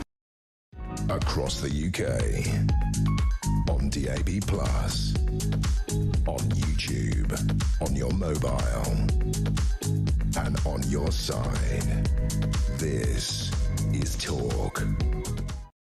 Good morning, welcome back to the show. Well, we're going to leave the issues of the budget and migration briefly to talk about, well, international affairs, which of course have a big impact on our cost of living. We saw what happened with the invasion of Ukraine, didn't we, with the effect on our energy bills and indeed on public borrowing. It all ties in. But we're going to talk right now about where we are in the state of affairs, whether there is or there is not a peace plan for Ukraine. Let's talk to Sir Bill Browder. He's Putin's #1 foreign enemy, proudly so, and head of the global Magnitsky Justice Campaign. Good morning to you once again, Sir Bill. Great to see you. Thanks for joining us. Look, we were told this 28-point plan from America, brackets Russia, really, written by the Kremlin quite clearly. And then we were told there's a 19-point plan from the Europeans. There's been lots of talks. Everyone's met up, Zoom meetings in Geneva. What's actually going on? And is there something of a plan that could actually bring peace to Ukraine? Very simply, no. There's not going to be, at least from these efforts, peace in Ukraine. As you mentioned, there was a 28-point peace plan, and peace is probably not the right word to use for that plan. It was drafted in the Kremlin, translated from Russian into English, handed to Steve Witkoff, the President Trump's advisor. Golf buddy. He's a real estate guy, not a diplomat. I don't believe Trump even read the 28-point plan. He then sort of boldly announced that Ukraine had a week to agree to it. And if Ukraine didn't, then the U.S. would cut off military intelligence, which has been very helpful in preventing deaths in Ukraine. The whole world got to see this plan. It was completely outrageous in every respect. I mean, it all but asked for Zelensky to give up his firstborn child, didn't it? I mean, it was outrageous. It was outrageous. It was infuriating. It was so infuriating that I believe 87% of Republicans in America thought it was awful. Wow. I mean, it was just terrible. So, and then some more grown-up people got involved. The Secretary of State, Marco Rubio, who has his head screwed on right, got to Geneva to discuss this with the Ukrainians. The Ukrainians, of course, didn't want to say we reject it outright because they didn't want to offend Trump, who's easily offended by all sorts of random things. And so they said, of course, we will work with this plan. And then they started crossing out all the offensive stuff, adding some stuff that they thought might make it possible to have a peace deal. There's now a 19-point plan, which bears very little resemblance to the 28-point plan. And the 19-point plan is completely not going to be accepted by Putin because I don't think Putin would have even accepted the 28-point plan. He just wanted to put something on the table that Ukraine had to say no to. But isn't this all about, well, not about peace. It's certainly not about the Ukrainian people. So much of this is about sort of playing games with Donald Trump and sort of stroking the ego of the Sun King. That's not Trump derangement syndrome. He clearly needs this. And we can see this from this leaked document, which appears to show two leaked conversations showing this envoy coaching Putin's most senior foreign policy advisor, Yuri Yushakov, on how to present a peace proposal to Donald Trump and how to basically talk him round. I mean, it seems to me it's extraordinary that the US president's aide would be advising a hostile nation's president's aide how to talk to his boss. Well, I'm old enough to remember the times when that would have been treason. We seem to be in a different state of affairs right now. The most important thing that has happened, which nobody has paid any attention to, is that Putin has played everybody. And he's played everybody in one very important respect, which is that the war wasn't ending, Putin wasn't withdrawing from Ukraine, and what was building up were very serious sanctions that would have put a complete kibosh on his economy. And these are the sort of the second series sanctions on countries like India, where if you do buy Russian oil, that's your choice, but then you're going to hit 50% tariffs from America. Or 500% tariff. Now we're talking. Which is, by the way, what we should have done in 2022. and we should do it at any moment right now. But as a result of all this supposed peace negotiations, there's no way he's going to impose those sanctions. And then Putin has bought himself another 3 or 6 months until there's another one of these blow-ups. Yeah. So who's won out of this whole thing? Putin has won because he wins every day, even if he's losing 1,000 men a day. Yeah, he doesn't care. He doesn't care, and he's betting that we're all going to give up or we're all going to throw in the towel. And he's right, because this is a problem with the West. People get bored, voters get bored, politicians get bored, economic times are hard. Goodness knows what China's going to do in Taiwan. We've got Taiwan preparing for invasion as early as 2027 now. They've made that very clear. There is no doubt at all that the Western will to fight a long-fought war, and by the way, the best part of 4 years isn't a long war, is weak, and he knows it. He knows it, and he's playing us like a fiddle. So he's gotten rid of these oil sanctions, which would put him out of business in 6 months. And again, that wouldn't involve, America providing weapons or America, Britain or France or anyone else putting men on the ground, risking their blood. This is really straightforward. Just explain just briefly, just what would they have to do? No, it's very simple. So at the moment, how does Putin afford the war? He sells crude oil. They pump a lot of crude oil and they sell it abroad. Who buys the crude oil? China, India, and Turkey. Yeah. But it's not even China, India, and Turkey. It's like 2 refineries in China, 4 in India, and 2 in Turkey. The easy way to stop the money flowing to Putin so he can no longer afford the war is to sell those refineries. We understand that you like to get cheap oil. Who wouldn't? Yeah. But if you want to get that cheap oil, you'll not do any more business with us. We won't buy from you. We won't sell to you. We won't bank you. We won't transport you. We won't insure you. And you know what? Those 8 businesses will say, you know what? I'd rather carry on doing business with the rest of the world than get a bit of cheap Russian oil. And at that point, Putin no longer can sell his oil. His revenues drop by 80%. And then he'll be begging for us to do a peace negotiation in 6 months. I've only got about 30 seconds left, but briefly, why don't the West do that? Well, because Putin keeps on, playing Trump, and he comes up with these peace plans and nonsense and Anchorage, Alaska, red carpet summits. And every time he does that, Trump thinks he's negotiating, and he's not negotiating anything. The art of the deal. I mean, there we are. Sir Bill Browder, always good to talk to you. Thank you so much for joining us, head of the Global Magnitsky Justice Campaign. Henry Hill, just briefly, it's so frustrating. We could stop this war with no more bloodshed if we wanted. I suppose my only concern there would be the same problem we have with all of these sanctions, which is arbitrage, right? Because all of a sudden, what happens is those refineries, they just sell it to someone else who then sells it to us, right? Yeah, well, and we've been doing that. Yeah, exactly. Germany's the worst offender. They're still buying Russian gas quite happily, aren't they? So I think that's the issue with it, right? I think it's not beyond the wit of man, and we could do it. But again, there's just not the political will. It really is quite extraordinary. It's just coming up to the top of the hour. Coming up, we're going to get the latest headlines. Then we're going to be talking to journalist and broadcaster, the brilliant Andrew Neil, get his take on the budget. We're also going to be talking about that horrific Liverpool rampage horror and the trial where yesterday the driver admitted his guilt on this shocking move. And we're also going to be talking about why we're not going to actually have the whole of Gaza turning up in this country. That's up next. This is Talk.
across the UK, on DAB+, on YouTube, on your mobile, and on your side. This is Talk.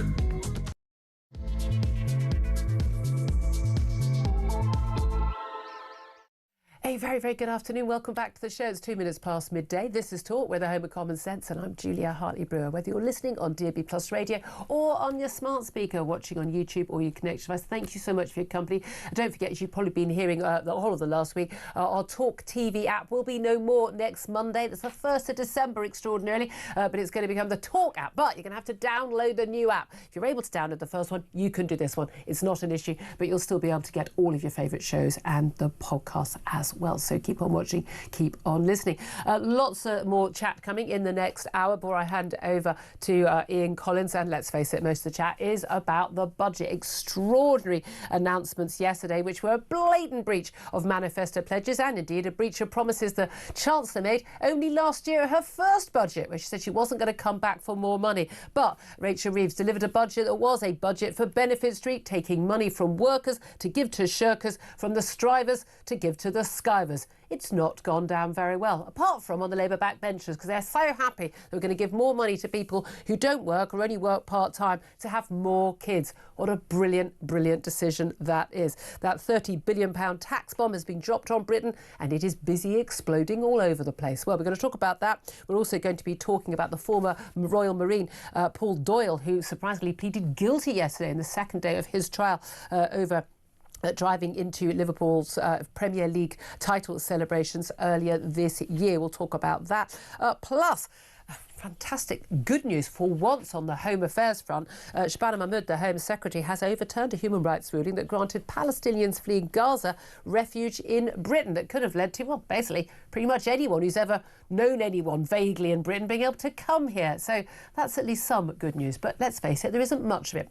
Well, joining me throughout the show, I'm delighted to say, has been Henry Hill, Deputy Editor of the Conservative Home. We have shuffled him along to make way for our next guest, who I'm delighted to say is journalist and broadcaster Andrew Neil. Good afternoon to you. Good afternoon to you. Always great to get your analysis. Here in person. Here in person. Well, yeah, now you are actually on a sister station, obviously, and you were presenting a budget show yesterday, as I was, and I'm sure you were enjoying the fun and games as much as I was, when even before the Prime Minister was answering questions at PMQs, we got pretty much the whole budget delivered to us by someone accidentally pressing send on an email from the Office for Budget Responsibilities. Now, you've covered a lot of budgets, you've covered a lot of elections, you've been, with all due respect, around a long time. What did you make of just that aspect of the budget? It was unique. It never happened before. I mean, I've covered almost every budget since... time immemorial. The Geoffrey Howe. Actually, before that even. I used to do Dennis Healy's budgets on the BBC Newsnight. Remember Newsnight? That was used to be a thing. It was in the days when people actually watched the BBC, and we had 12 million people. It's unprecedented, but you know, it was kind of par for the course because we already knew what was in the budget. Yes. To an unprecedented level. We've never had this much intentional leaking before, and lo and behold, the OBR, the Blue Book as they call it, drops, and in that Blue Book, because their forecasts are based on what's in the budget, it told us what was in the budget. So we knew there was going to be a mansion tax. Personal allowances were going to be frozen yet again. This time for another 3 years. There was going to be electrical vehicle tax. We knew she was going to borrow more, tax more, spend more. So it basically told us everything. It was an extraordinary scene, and of course we got this apology from the OBR. What we really want, though, is an apology from the Chancellor, who made a very big deal about, in her speech and in interviews today, about how these were her choices. Were they the right choices that she made yesterday? Well, I'm not sure they were all her choices. Actually, I think there were Keir Starmer's 10 Downing Street played a bigger role in this than in the previous budget, because I think Starmer worked out that his future depends on this coming right just as much as the Chancellor's. It was a budget for jobs, but the jobs involved were Keir Starmer's and Rachel Reeves. These are the two ones that mattered most of all. Hence, it was a budget basically geared to the soft left. which dominates the Parliamentary Labour Party now. Hence the reason it was essentially an old-style Labour tax and spend budget. It was back to the 1970s. The trouble with this, there was a manifesto pledge back in 2024, and the Tories put out a video, which, I mean, just, you know, time after time after time, that Rachel Reeves and Keir Starmer and other cabinet ministers said they were not going to be raising taxes on working people. Now, this morning, Rachel Reeves came, well, you know, there was another clause after that, not raising the rates of any of the income tax rates or national insurance. But that's or not VAT. what she said on camera. It's not what she said repeatedly, but also there was a promise last year that she wouldn't come back for more. So we've had two breaches. How significant is that breach, other than the fact that, look, we're all cynical hacks, we don't trust anything any politicians say, but if voters can't trust anything that is written in black and white in a manifesto, is told to our faces by a would-be Prime Minister, by a would-be Chancellor, how dangerous is that? It's hugely significant because it means that Britain has a government which it didn't vote for. Britain voted for a moderate centre-left Labour Party, which said it was not going to increase taxes, other than a few bespoke ones, VAT on school fees, taxing the non-doms, a couple of others, which between them would bring in about 10 billion. But there would be no overall increase in taxation, and she would run a very tight ship when it came to public spending. Well, instead, what we have is, if you take her budget last year and the budget this year, we've had the biggest increase in tax of any government since the 1970s. And we have public spending now up at 45% of GDP. Now, nobody voted for any of this at all. And that's why it is important, because it's almost the opposite of what Labour said it would do in power. Now, some of us pointed out at the time that it was unlikely to stick to these manifesto promises, but even so, that's what they said. They stuck to it. Well, Keir Starmer, and I think it's bad for democracy, because these are fundamental changes. I mean, let me just try and explain. You know, budgets come and budgets go. This is a watershed budget. This is a budget which bakes in all the tax increases and all the extra public spending of the pandemic, and then adds more. Adds more tax, more spending, and something totally undercovered in the press today, even more borrowing. A ton more borrowing on top of what she planned to do when she added a ton more borrowing in October of last year. And so Britain is now a different country. Britain is now, ironically, having voted for Brexit, when it comes to the scale of taxation, the highest tax burden in our history, and the level of public spending, 45% of GDP, that makes us a European economy. That makes us. How's that working for them? It's going very well. They've had at least 0.5%. Hold on a minute, Andrew Neil. Is that all Brexit's fault? Yeah, well, that's what we keep being told. The ironic thing is that as Britain voted for Brexit in 2016, we have never been more like Europe. And what this does is it bakes in Britain now as a European-style social democracy. But the contrast to that is that, and Henry Hill, you and I are discussing this morning, is you've got this issue where you've got you know, we're paying sky-high taxes like a lot of other European countries, but as Henry was pointing out, unlike a lot of those Scandinavian countries which do have these sky-high taxes, we don't have public services to match. So there is a general acceptance in a lot of those countries. You pay a lot of money, but you get good public services and lots of benefits back. But we don't get. And that's true. By and large, public services in social democratic Europe are of a better quality. I mean, the health service in France is far superior to the NHS. As I split my time between the UK and France, I make sure if I'm going to get ill, I get ill in France and not here. So there's no question about that. But that's our own fault. And you know, we're the ones that create these public services. We're the ones that run them. And by the way, it's not going to get any better, because this government will not do the changes necessary in the public service. Let me just give you one figure. Productivity in the NHS is now 20% lower than it was before the pandemic. If you simply huge extra sums of money, huge number of more staff. If you simply returned the NHS to the productivity level of 2019, you could cut taxes. It'd be worth another £50 billion to the NHS. And they're never going to change that, because they're in thrall to the public sector unions that basically control productivity in the public sector, And they're not going to change that. They're running scared of the soft left. They ain't going to take on the public sector unions. And again, you come to the two-child benefit cap. That was something that the Prime Minister and the Chancellor were arguing against. They took the whip away from some rebels who voted for it earlier this year. Keir Starmer's made a statement in the last 10 minutes or so. Yes. He said the budget was fair and necessary. And he said, in response to accusations that Labour has broken Labour manifesto pledges, he said, we kept our manifesto in terms of what we promised. I accept the challenge we have asked everyone to contribute. That is because we need to protect our NHS, that phrase again, and to make sure we have money to put into our schools. But it's interesting, there wasn't anything about extra money for the NHS for schools. It was money for benefits. Yeah, and by the way, since Labour came in, we poured billions more into the NHS on top of the billions that the Tories poured in during the pandemic and kept after the pandemic was over. And the consequence of that is the waiting list, which was 7.6 million in July of last year, are now 7.4 million. So in almost 18 months, they've come down by only 200,000, despite extra billions going in. There is going to be no proper reform of the public service.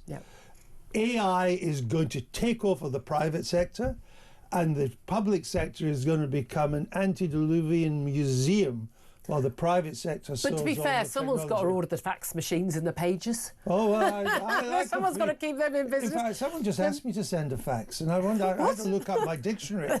Find out what does that mean? I tried to explain that to my teenager a few weeks ago. Can I zoom past the British Museum before I catch a flight? But look, this is something, and I know you've talked about this an awful lot as well in the past. I mean, we are looking at particularly, this idea that, if you work hard and you do the right thing and you go to work every day, alarm clock Britain, the strivers, the workers, that life is going to get better for you. But since 2008, we have seen no increase whatsoever after inflation in people's standard of living since 2008 for the average worker. That is very, very telling. However, we did see yesterday, benefits going up by inflation, minimum wage, things people going up by way above inflation, pensions going up by, thanks to the triple lock, above inflation, student loans. They're not having that. But crucially, and the biggest tax take that we saw yesterday was, of course, the freezing of the thresholds at which you start paying basic rate tax at 20%, and which you move to the higher rate tax at 40%, and to the top rate at 45%.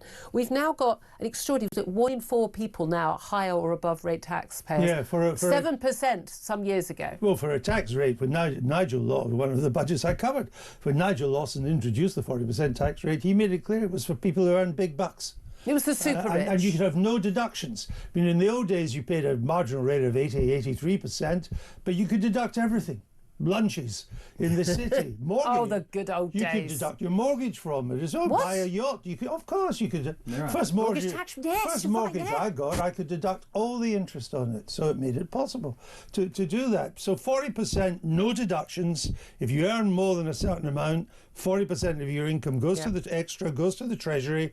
That was for people on the big bucks. And I think what we've seen now is a real unfairness, because if when Rishi Sunak froze the threshold at 12,250 or thereabouts, so that was your tax-free personal allowance, if that had continued to be indexed against inflation, what would it be worth today?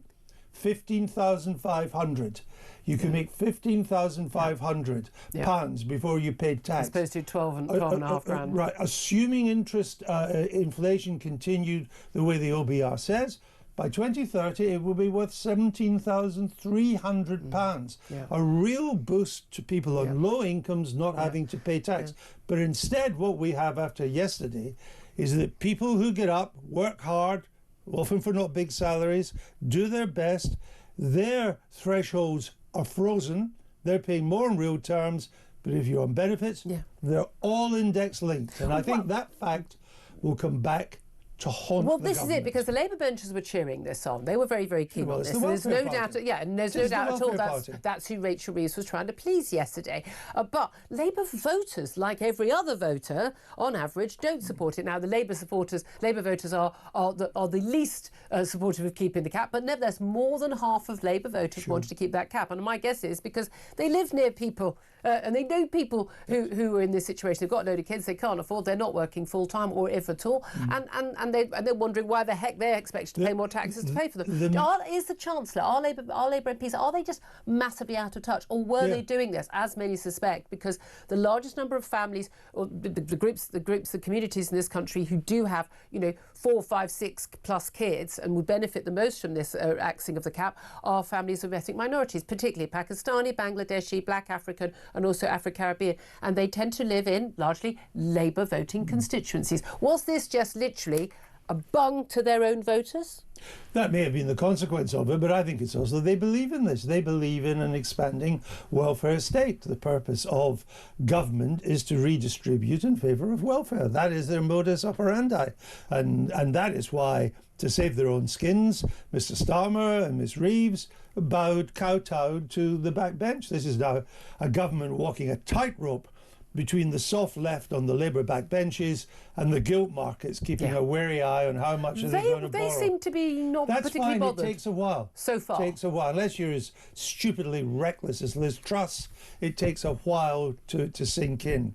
But they're working out now, all these tax rises are backloaded, and that's only what makes the figures eventually come right, because they're borrowing a ton more. In last year, this year, and next year, she will borrow 50 billion more than she even planned to do in March of this year. It's just mind-blowing, the numbers. And when they work out that it's backloaded, and here's the other politically stupid thing, which won't happen. All these big tax rises, including the biggest, the personal allowance frozen again for 3 years, they click in a year before the election. Yeah. Do you think Labour's going to proceed with all these tax rises a year before? I mean, there'll be political suicide. Now, there may be an election beforehand. I suspect Mr Starmer and Ms Reeves will be long gone by then anyway, but it doesn't pass the smell test on this. What do you think they're going to do then? Labour? They will draw breath, think the budget's been a success. Starmer and Reeves live to fight another day. And then bit by bit, because what we know now is that smorgasbord is actually a Swedish word for omnishambles.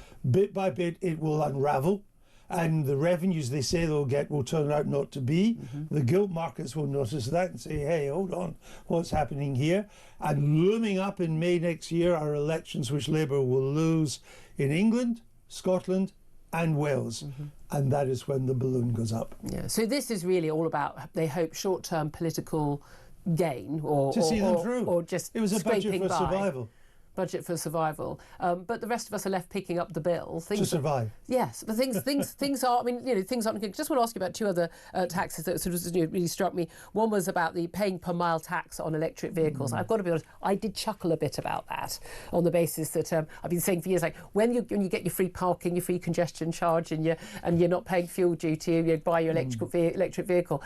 As soon as more people have got electric vehicles, there's going to be less fuel duty coming in. It's a crucial part of the budget. So, of course, they're going to put taxes up. But the mansion tax, now, it doesn't affect many people, probably affects some people we know, people, lucky 100,000 people who've got mansions or possibly even flats worth 2 million quid or more. That is being seen as well. It's a tax on the wealthy, but it's already being slated as a tax that may end up costing more to administer than it brings in. Both the EV, the tax on EV, and the so-called mansion tax are simply the product of a desperate scramble for revenues. When you rule out income tax increases, which are predictable, immediate, and substantial, you're then left to scramble for a whole litany of smaller taxes, the smorgasbord. Yeah. And that's all it is. There's a huge case for reforming road tax. Road tax, because in the long run, the tax on fuel isn't going to hack it. Yeah. There's a huge case for reforming property taxes. Yep. Property taxes in Britain are ludicrous, based on 1991 prices. Yeah. And Buckingham Palace pays the same council tax as someone in quite ordinary house. In Britain are undertaxed. Yep. I mean, I've paid property taxes in 3 countries: Britain, France, and America. My most expensive property was in London. It had the lowest property tax by far. Yeah. But that's different from just scrabbling and saying, oh, I'll get another 100 million there, 100 million there. And this, in the end, was what was totally bereft in this budget. In a scramble for tax and spend, there were no reforms, no supply side reform, no efforts to make Britain more efficient, to function better, to attract inward investment, to get British business to invest more, to lubricate the labour market to get unemployment down. To grow the economy, the OBR said. The economy, as they once said. And the interesting thing is, I've just been looking at the figures, that we all know, Keir Starmer, I'm growth, that's all I'm in.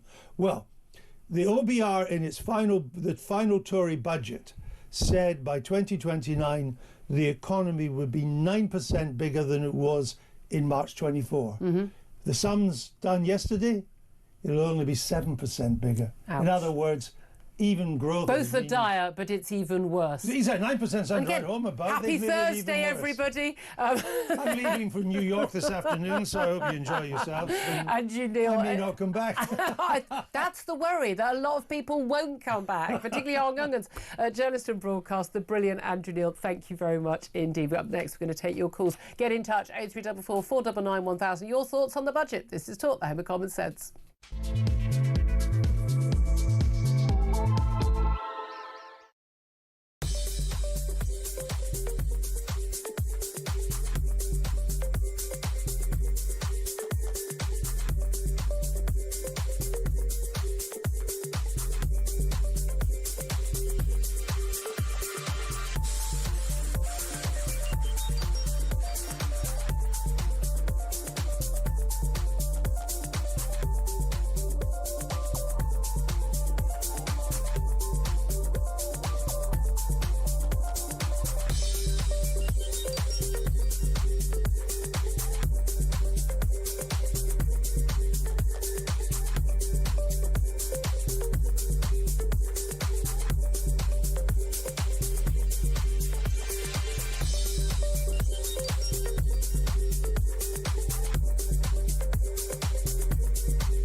In terms of your question around taxes, there are no additional tax rises needed beyond the ones that I've set out.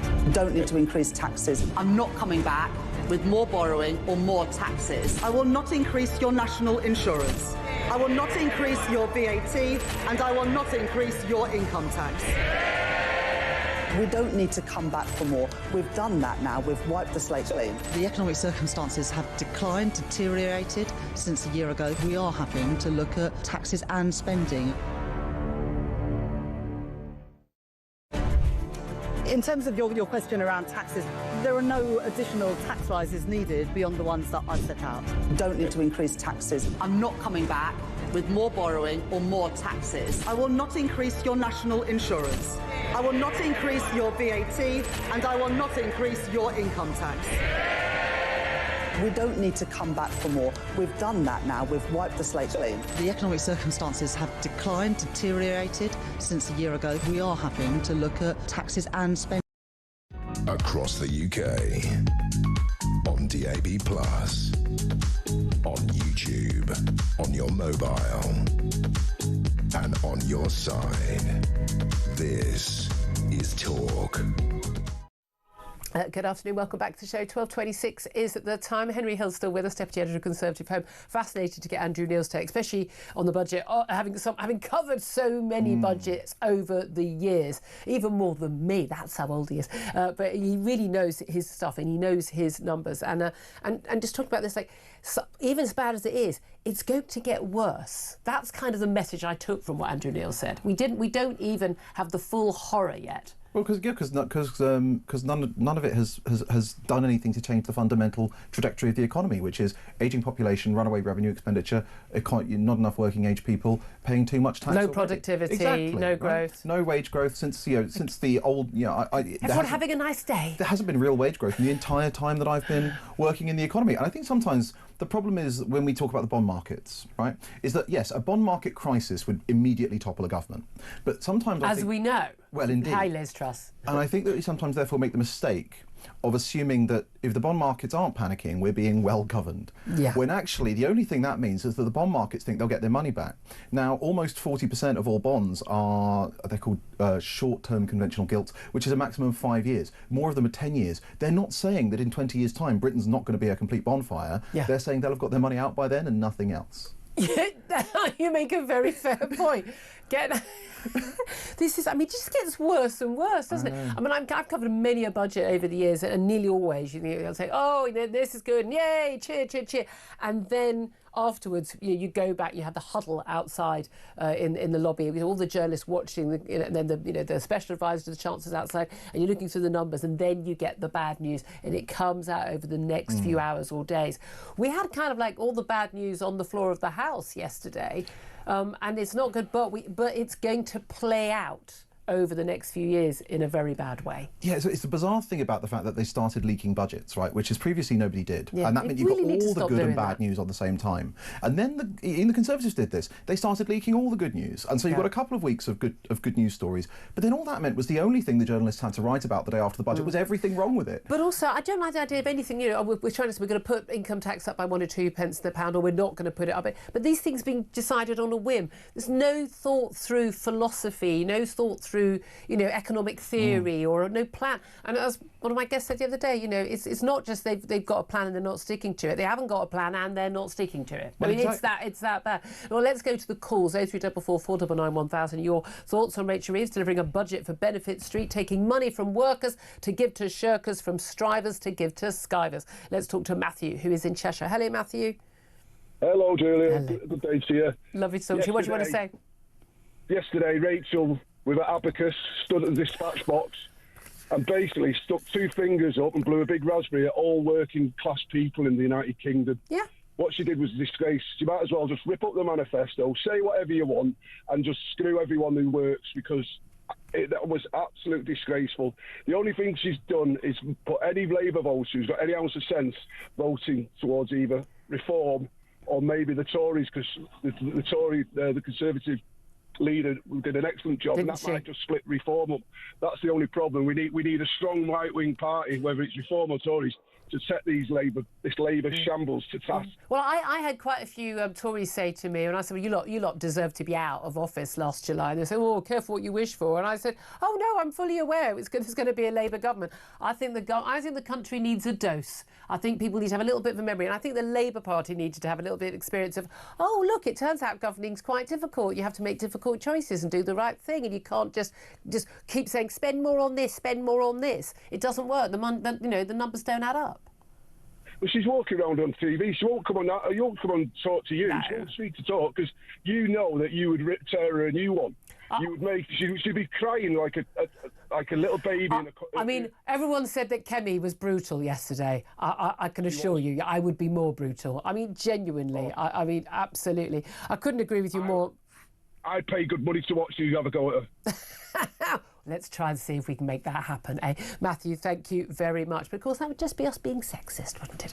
Now, you know what you're waiting for, people. You know what you want to hear on the budget. Georgina from London is on the line. Georgina, take it away. Well, good afternoon, Julia. Good afternoon, Henry. I was dreading Rachel Reeves' begling budget And just as I thought the budget was indeed total madness, instead of helping and easing the financial burden on the working man, all Reeves has done is appease the Labour backbenchers and increase the already gargantuan welfare debt by adding 43 new tax rises on the working man, breaking yet another Labour promise. Britain is now, instead of being a sovereign nation, Julia, is a mirror image of the European Union. It is as if Brexit had never happened. Yet again, the working man has been penalised for getting up at the crack of dawn to go out to work, whilst people who claim welfare can lie in bed knowing that this government will make sure they don't go without. Instead of giving incentives for people to come out of the benefit system, they have actively encouraged them to stay at home, have more children that they can't afford, and every taxpayer is forced to contribute to their children's upbringing, knowing that the majority of these offspring will go on to themselves to sign up to the welfare system when they are of age. Welfare is not and should never be a lifestyle choice. It should be a permanent solution or alternative to a proper job. It's wrong. It's there purely to help those that genuinely cannot work and need governmental help to survive. But why would they want to work when the benefits given by the Labour Party outweigh an honest day's pay? This is pure insanity. Until we have a proper government that rewards the working man, we are going to continue in this economic death spiral. Our economy will continue to crumble and our growth stagnate. We are on a direct path to certain bankruptcy. We will continue with our endless borrowing. Inflation has not been addressed and has been given steroids to further exacerbate.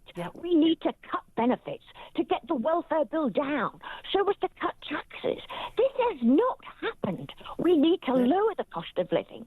This has increased, and every working household will feel the long-reaching ramifications of this bedlam budget. Absolutely, Georgina. I mean, you absolutely nailed it. We could put you in the House of Commons tomorrow. I'm serious. I need you to stand for public office, Georgina.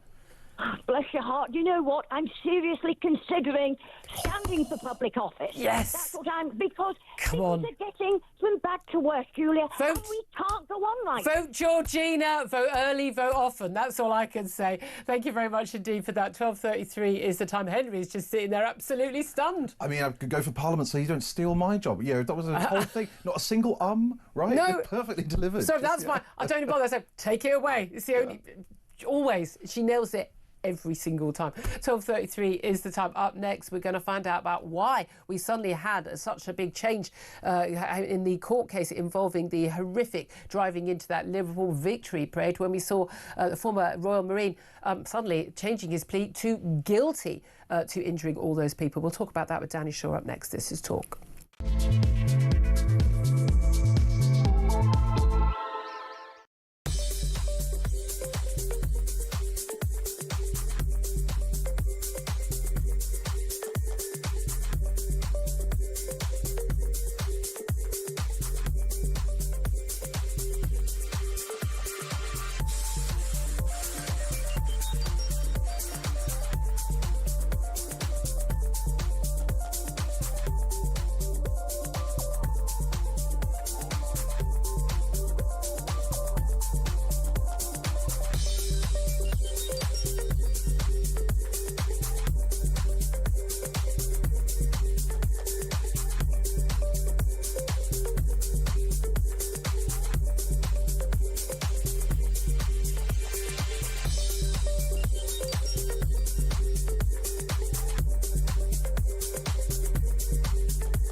across the UK, on DAB+, on YouTube, on your mobile, and on your side. This is Talk. Good afternoon, welcome back to the show. 12:36 is the time. I'm Julia Hartley-Brewer. Let's talk right now about all news we got just before the budget yesterday. Obviously didn't spend much time on it because, of course, we had that shock revelation of the budget in advance and then the actual terms of it. But when the former Marine Paul Doyle, who had been headed to trial, it was the second day of his trial in Liverpool over the mowing down of dozens and dozens of pedestrians at the Liverpool Victory Parade, injuring 130 people, including a 6-month-old baby.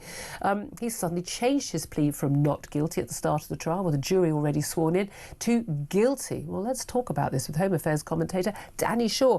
Good afternoon to you, Danny. Good afternoon, Julia. Thank Hi. you very much, Tony. Could you just take us back to what happened on that day and the charges that were brought against Paul Doyle? Well, fans of Liverpool celebrating their Premier League victory on the 26th of May earlier this year. Huge parade through the centre of Liverpool. A number of streets were cordoned off, obviously, as you'd expect. Thousands of fans. Brilliant day's celebration, obviously. And then there was just carnage. A car driven by Paul Doyle sort of ploughed into the crowds and trapping people beneath the car, causing numerous injuries. And people were desperately trying to stop the car. Eventually, the car stopped and police managed to get the driver out. And it emerged that this was Paul Doyle, former Royal Marine, a cybersecurity specialist, family man who lived in Croxteth, married to a teacher, has got 3 sons, and it would appear to be completely out of character from everything that's been described by friends and neighbours in the area. Yeah. He was someone who was likeable, who was friendly. There were no signs apparently earlier that day. He was talking to a neighbour as he was doing his garden and his front garden. There were no signs that he was annoyed or upset about anything. And then out of the blue, this happened. But what was interesting, of course, is that on the day, we were covering it, that everyone assumed it was a terror attack. And given the modus operandi we've seen with various terror attacks from Islamist extremists, and this was a whole big debate about, after Axel Rudakabana, were we going to be told, or post Axel Rudakabana, were we going to be told, whether this was a British man or, and his immigration status and everything. And it emerged very quickly. This was, a white British man from the local area. I think everyone was really quite surprised. And there was quite a lot of sympathy almost for, had this man been scared? Had he been, had he lost control of his car? That this couldn't possibly be deliberate. And I know a lot of people who would otherwise have been very this guy's a lunatic, he needs to go away for life. A lot of people being very sympathetic to him.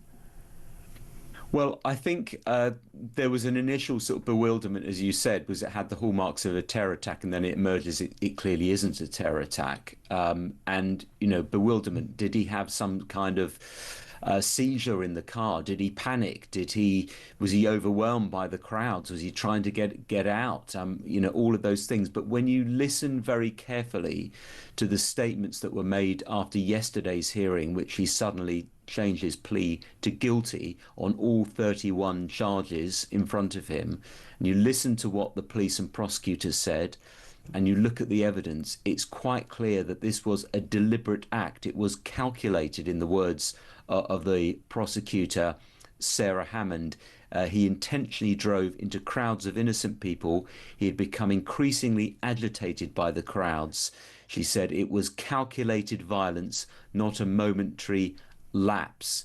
And I think when you look at that, and the police were saying that his driving before he ploughed into the crowds was aggressive and dangerous. He was undertaking vehicles, jumping lanes. He ran through a red light, circumvented the traffic system that had been put in place for the football parade. Followed an ambulance I think you or can something. See it was very deliberate, Julia. Yeah, it's really. I mean, you say will ebb away. 31 counts. He pleaded guilty to 17 counts of attempting to cause grievous bodily harm with intent in relation to 12 adults and 5 children, included 6-month-old little lad Teddy Everson, who's thrown apparently 15 feet down the road in his pram. 4 other children as well, but also admitted causing grievous bodily harm with intent to 9 adults, wounding with intent against a child, and admitted dangerous driving and affray. I mean, these extraordinary range, of offences. 130 people injured that day. Some, I say, life-changing injuries. It is a matter of complete luck that no one died, given that people were pinned actually underneath the car and the mayhem. Again, I think everyone will have seen those videos that were around social media. So do we have an idea of motive, other than the reasoning behind his dangerous driving? There were some reports that he'd been in the pub earlier. Well, apparently, according to friends, he didn't drink and he didn't take drugs, and there's no charge of drunk driving. And they would have I'm sure he was alcohol tested for alcohol. So I don't think that's the reason. Just a man having an angry road rage moment and just taking it out on a terrible, terrible road rage moment. Yeah. That was prolonged, that went on for 7 minutes and resulted in 134 people being injured, and some very seriously. He will be sentenced on the 14th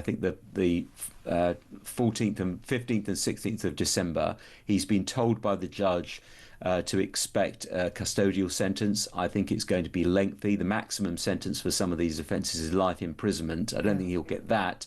But he is looking at a number of years in prison. And we may get then, Julia, we may at the hearing, the sentencing hearing, we may from his barrister hear some mitigation or some explanation as to what happened. Was he under stress? Were there other things going on in his life that was causing him to sort of simmer with this anger, and then it just boiled over? We'll have to wait and see. It is extraordinary, isn't it? We were expecting a fairly lengthy trial, weren't we? And then he changed his plea. I mean, he certainly, when he's appeared in court before, because obviously there are a number of different court appearances before an actual trial takes place with a jury, where he has he's been very tearful, head in his hands, looking absolutely kind of broken man, held on remand, of course, right now.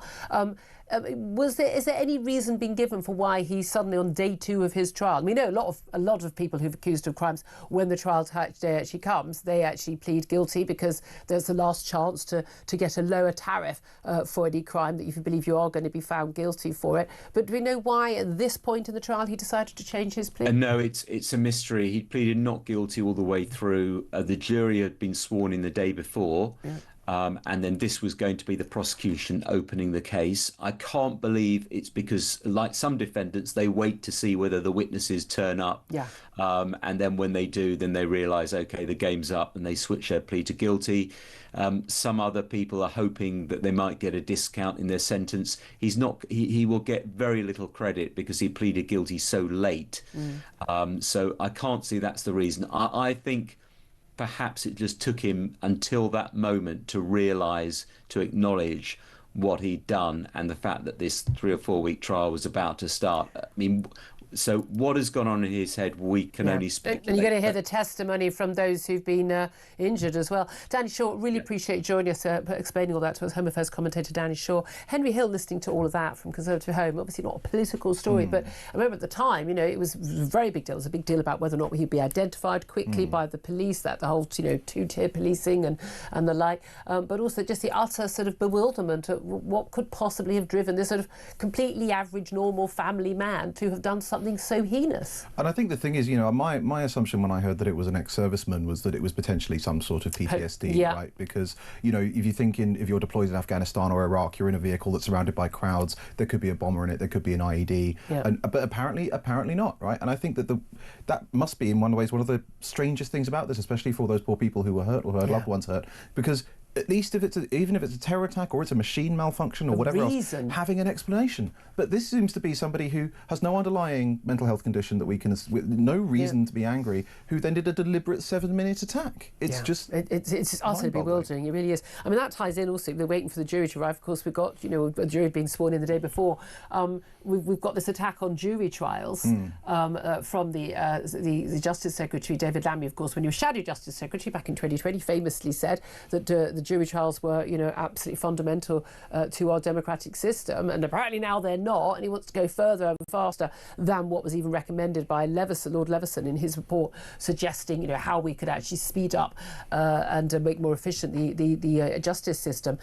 Getting rid of jury trials for all but men. I mean, I'm wondering. Actually, I don't think he wouldn't face a jury for these.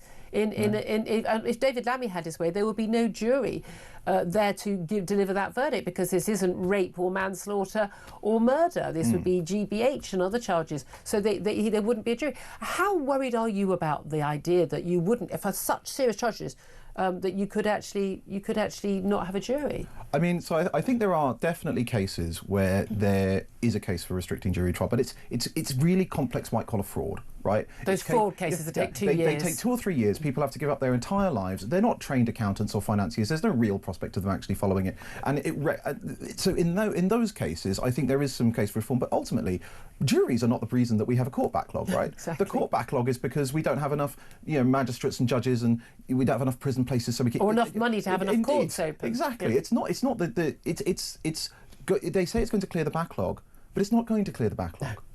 That's, I think. So it's not going to solve the problem. It's not even going to solve the problem. And it's going to create other problems. Right, and again, exactly. as we've seen with the 2-tier justice and 2-tier policing over the last few years, that actually the juries are the ones that have been the voices of sanity and common sense. Just like voters. It's 12 people. Of your peers making a judgment on whether or not they think that you have or have not done something. This is the ultimate justice system. Well, I think the ironic thing is, if there was one thing that I would have, if you asked me to make the case against juries, the one thing that I would cite is this evidence from research from the Home Office in 2007 that found enormous evidence of racial bias in how juries treated thought they found the opposite. Defendant. No, 2007, enormous bias, right? But you know what the thing is? If you showed that research to David Lammy, it'd probably bring him back out in favour of him. Ouch. 12:48 is the time. Up next, we're going to talk about, very rarely, a bit of good news on the migrant front. Shabana Mahmood, the Home Secretary, has won a court case, basically to prevent pretty much anyone who wants to arrive from Gaza to join a member of their family from being able to come here. I personally think this is a jolly good thing. We'll talk to Dr. Alan Mendoza about that up next. This is Talk.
In terms of your question around taxes, there are no additional tax rises needed beyond the ones that I've set out.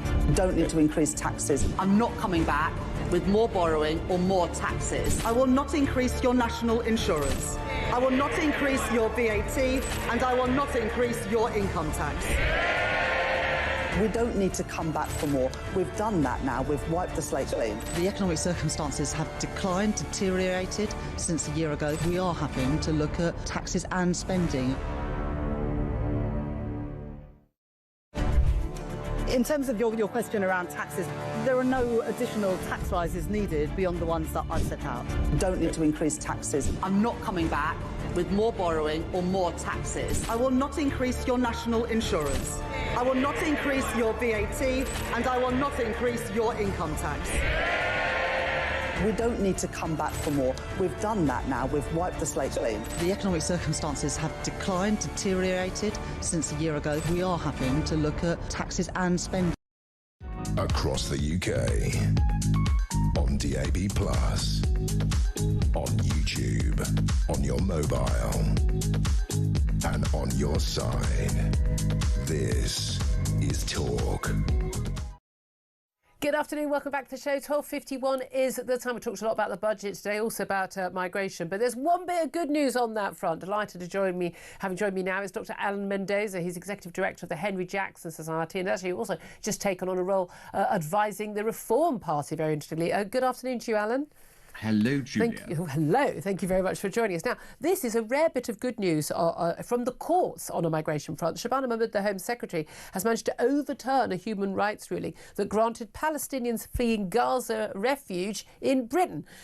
She's been backed by the Court of Appeal in restricting the ability of migrants to use the European Convention on Human Rights, our old friend, to come and live in the UK. This is particularly involving one Palestinian family who basically won an immigration tribunal ruling to come here under a scheme meant for Ukrainian refugees on the basis that they did have a relative here. So how significant is this? Well, it is significant. Firstly, the original ruling was an absolute travesty. The idea that you could apply under a Ukrainian scheme when you weren't a Ukrainian, didn't matter who you were, and could then be given permission to come to the UK was, I think, demonstrated to most people how out of control the system was.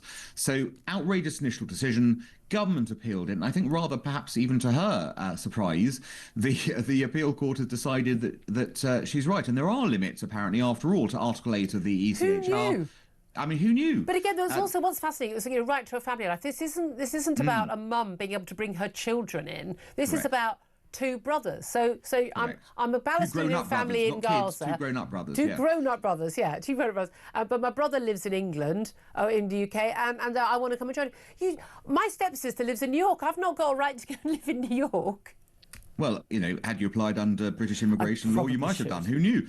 But the reality is that ruling was very dangerous because it literally meant that you could have had any kind of relatives anywhere in the world and they could come to the UK and claim the right to family life. So it is pleasing that this judgment has been secured. It's also, of course, now case law, which is helpful going forwards. This case will be used by other judges to determine other similar cases. Now, it doesn't solve the problem, of course, because there are still family, law rights in terms of that ECHR that will need to be tackled. But look, it's good news, as you said, and how often do we get good news from these judgments? Well, indeed. And this is in particular in relation to Gaza, because we know this isn't, again, no, it's not, it's not Islamophobic. This is a particularly radicalised, militarised society, I mean, across the scale, who have happily voted for Hamas and would vote for Hamas again, probably, to be their government. And I'm not entirely sure the British people are thinking, we should have in a load of people from Gaza, because their argument was basically their quality of life was so terrible, and living in Gaza and during the war, post-war, whatever happened, it's too awful. Well, that's an argument that all 2 million people in Gaza could make, surely. Well, I mean, that is, the problem. I mean, things are bad there, no doubt about it. Although now, since the conflict has stopped, things getting better, which is also something to take into account. But you're right, that could have literally been used by anyone, and not simply in Gaza once again. It could have been anyone in any war zone or any kind of crisis zone anywhere in the world saying, I've done here, I've got a random relative in Britain, I'm going to come to Britain because... my life here is in crisis and you should take me in.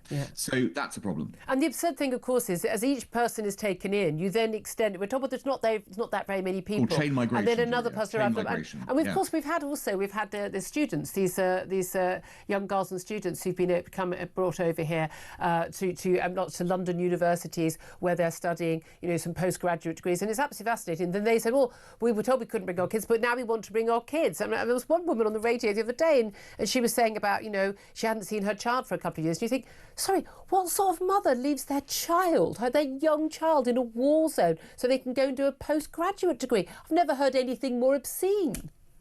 it's a bizarre personal choice. I would agree, and not one that you or I or many right-thinking people would follow. But look, again, that's an interesting point. They were given visas on the understanding they would not be able to bring family members, and then suddenly they were allowed or encouraged to bring family members. It really is, again, encouraging people to come into this country through the back door. And the other issue specific to Gaza is, of course, that, as you said earlier, this is a militarized society, and it was a society full of hate, and we have no clue who the people coming into this country from Gaza really are, what they believe in, whether they participated in things around October the 7th. I mean, you will know the stories. You've heard the stories of the hostages who were held by civilians in their homes, by doctors, lawyers, accountants, other people. Ordinary people were UN staff, UNRWA staff. Who on earth, are the people coming in here? We don't know the answer to those questions, and one has to be very sceptical as a result, because you just don't know. Yeah, absolutely. Just must finally ask you, we had a load of figures from the ONS and the OBR, or every other organisation with an O in the name, about where we are with migrants and net migration. But the fascinating figures that we got last night, that some 50-odd thousand illegal migrants not supposed to be in this country, definitely not supposed to be, are supposed to be leaving, including some foreign criminals. Home Office doesn't know where they are. They've just disappeared into the ether. Bit worrying.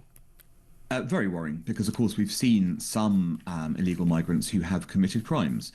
So obviously, again, who are these people? We don't know. We don't know who they are, their backgrounds, whether they have criminal records or not. And it's just a basic problem, isn't it? If you lose control of people who are supposed to be monitoring and they then are allowed to melt away, you don't know what the next step is. Absolutely. So it's basic, it's really bread and butter stuff. We need to be much better at this. And ideally, of course, they need to be, if they've arrived illegally and aren't allowed to stay, they need to be got out straight away. Absolutely. Dr. Alan Mendoza from the Henry Jackson Society, thank you very much indeed. Henry Hill's still with me. This is fascinating. If you look at Donald Trump, Washington, D.C., we had 2 members of the National Guard shot, critically injured last night. His immediate response, suspending all visa applications from Afghanistan, because there's an Afghan man who's suspected of the shooting. I mean, I quite like that response. I think we should do more of that. I mean, one of the big problems that we have is that we have historically just refused to make that kind of sensible intervention. Why did we end up having to jack up the amount of money that your spouse had to come to bring into the country? Yeah. Because there was a problem with 7 countries abusing the spousal visa system, and the Home Office was a bit squeamish about targeting those countries, so they applied the rules to everyone. Yeah. It's just mind-blowing. You never know, they might get to grips with it, but given that the budget went so well, I've not got much hope.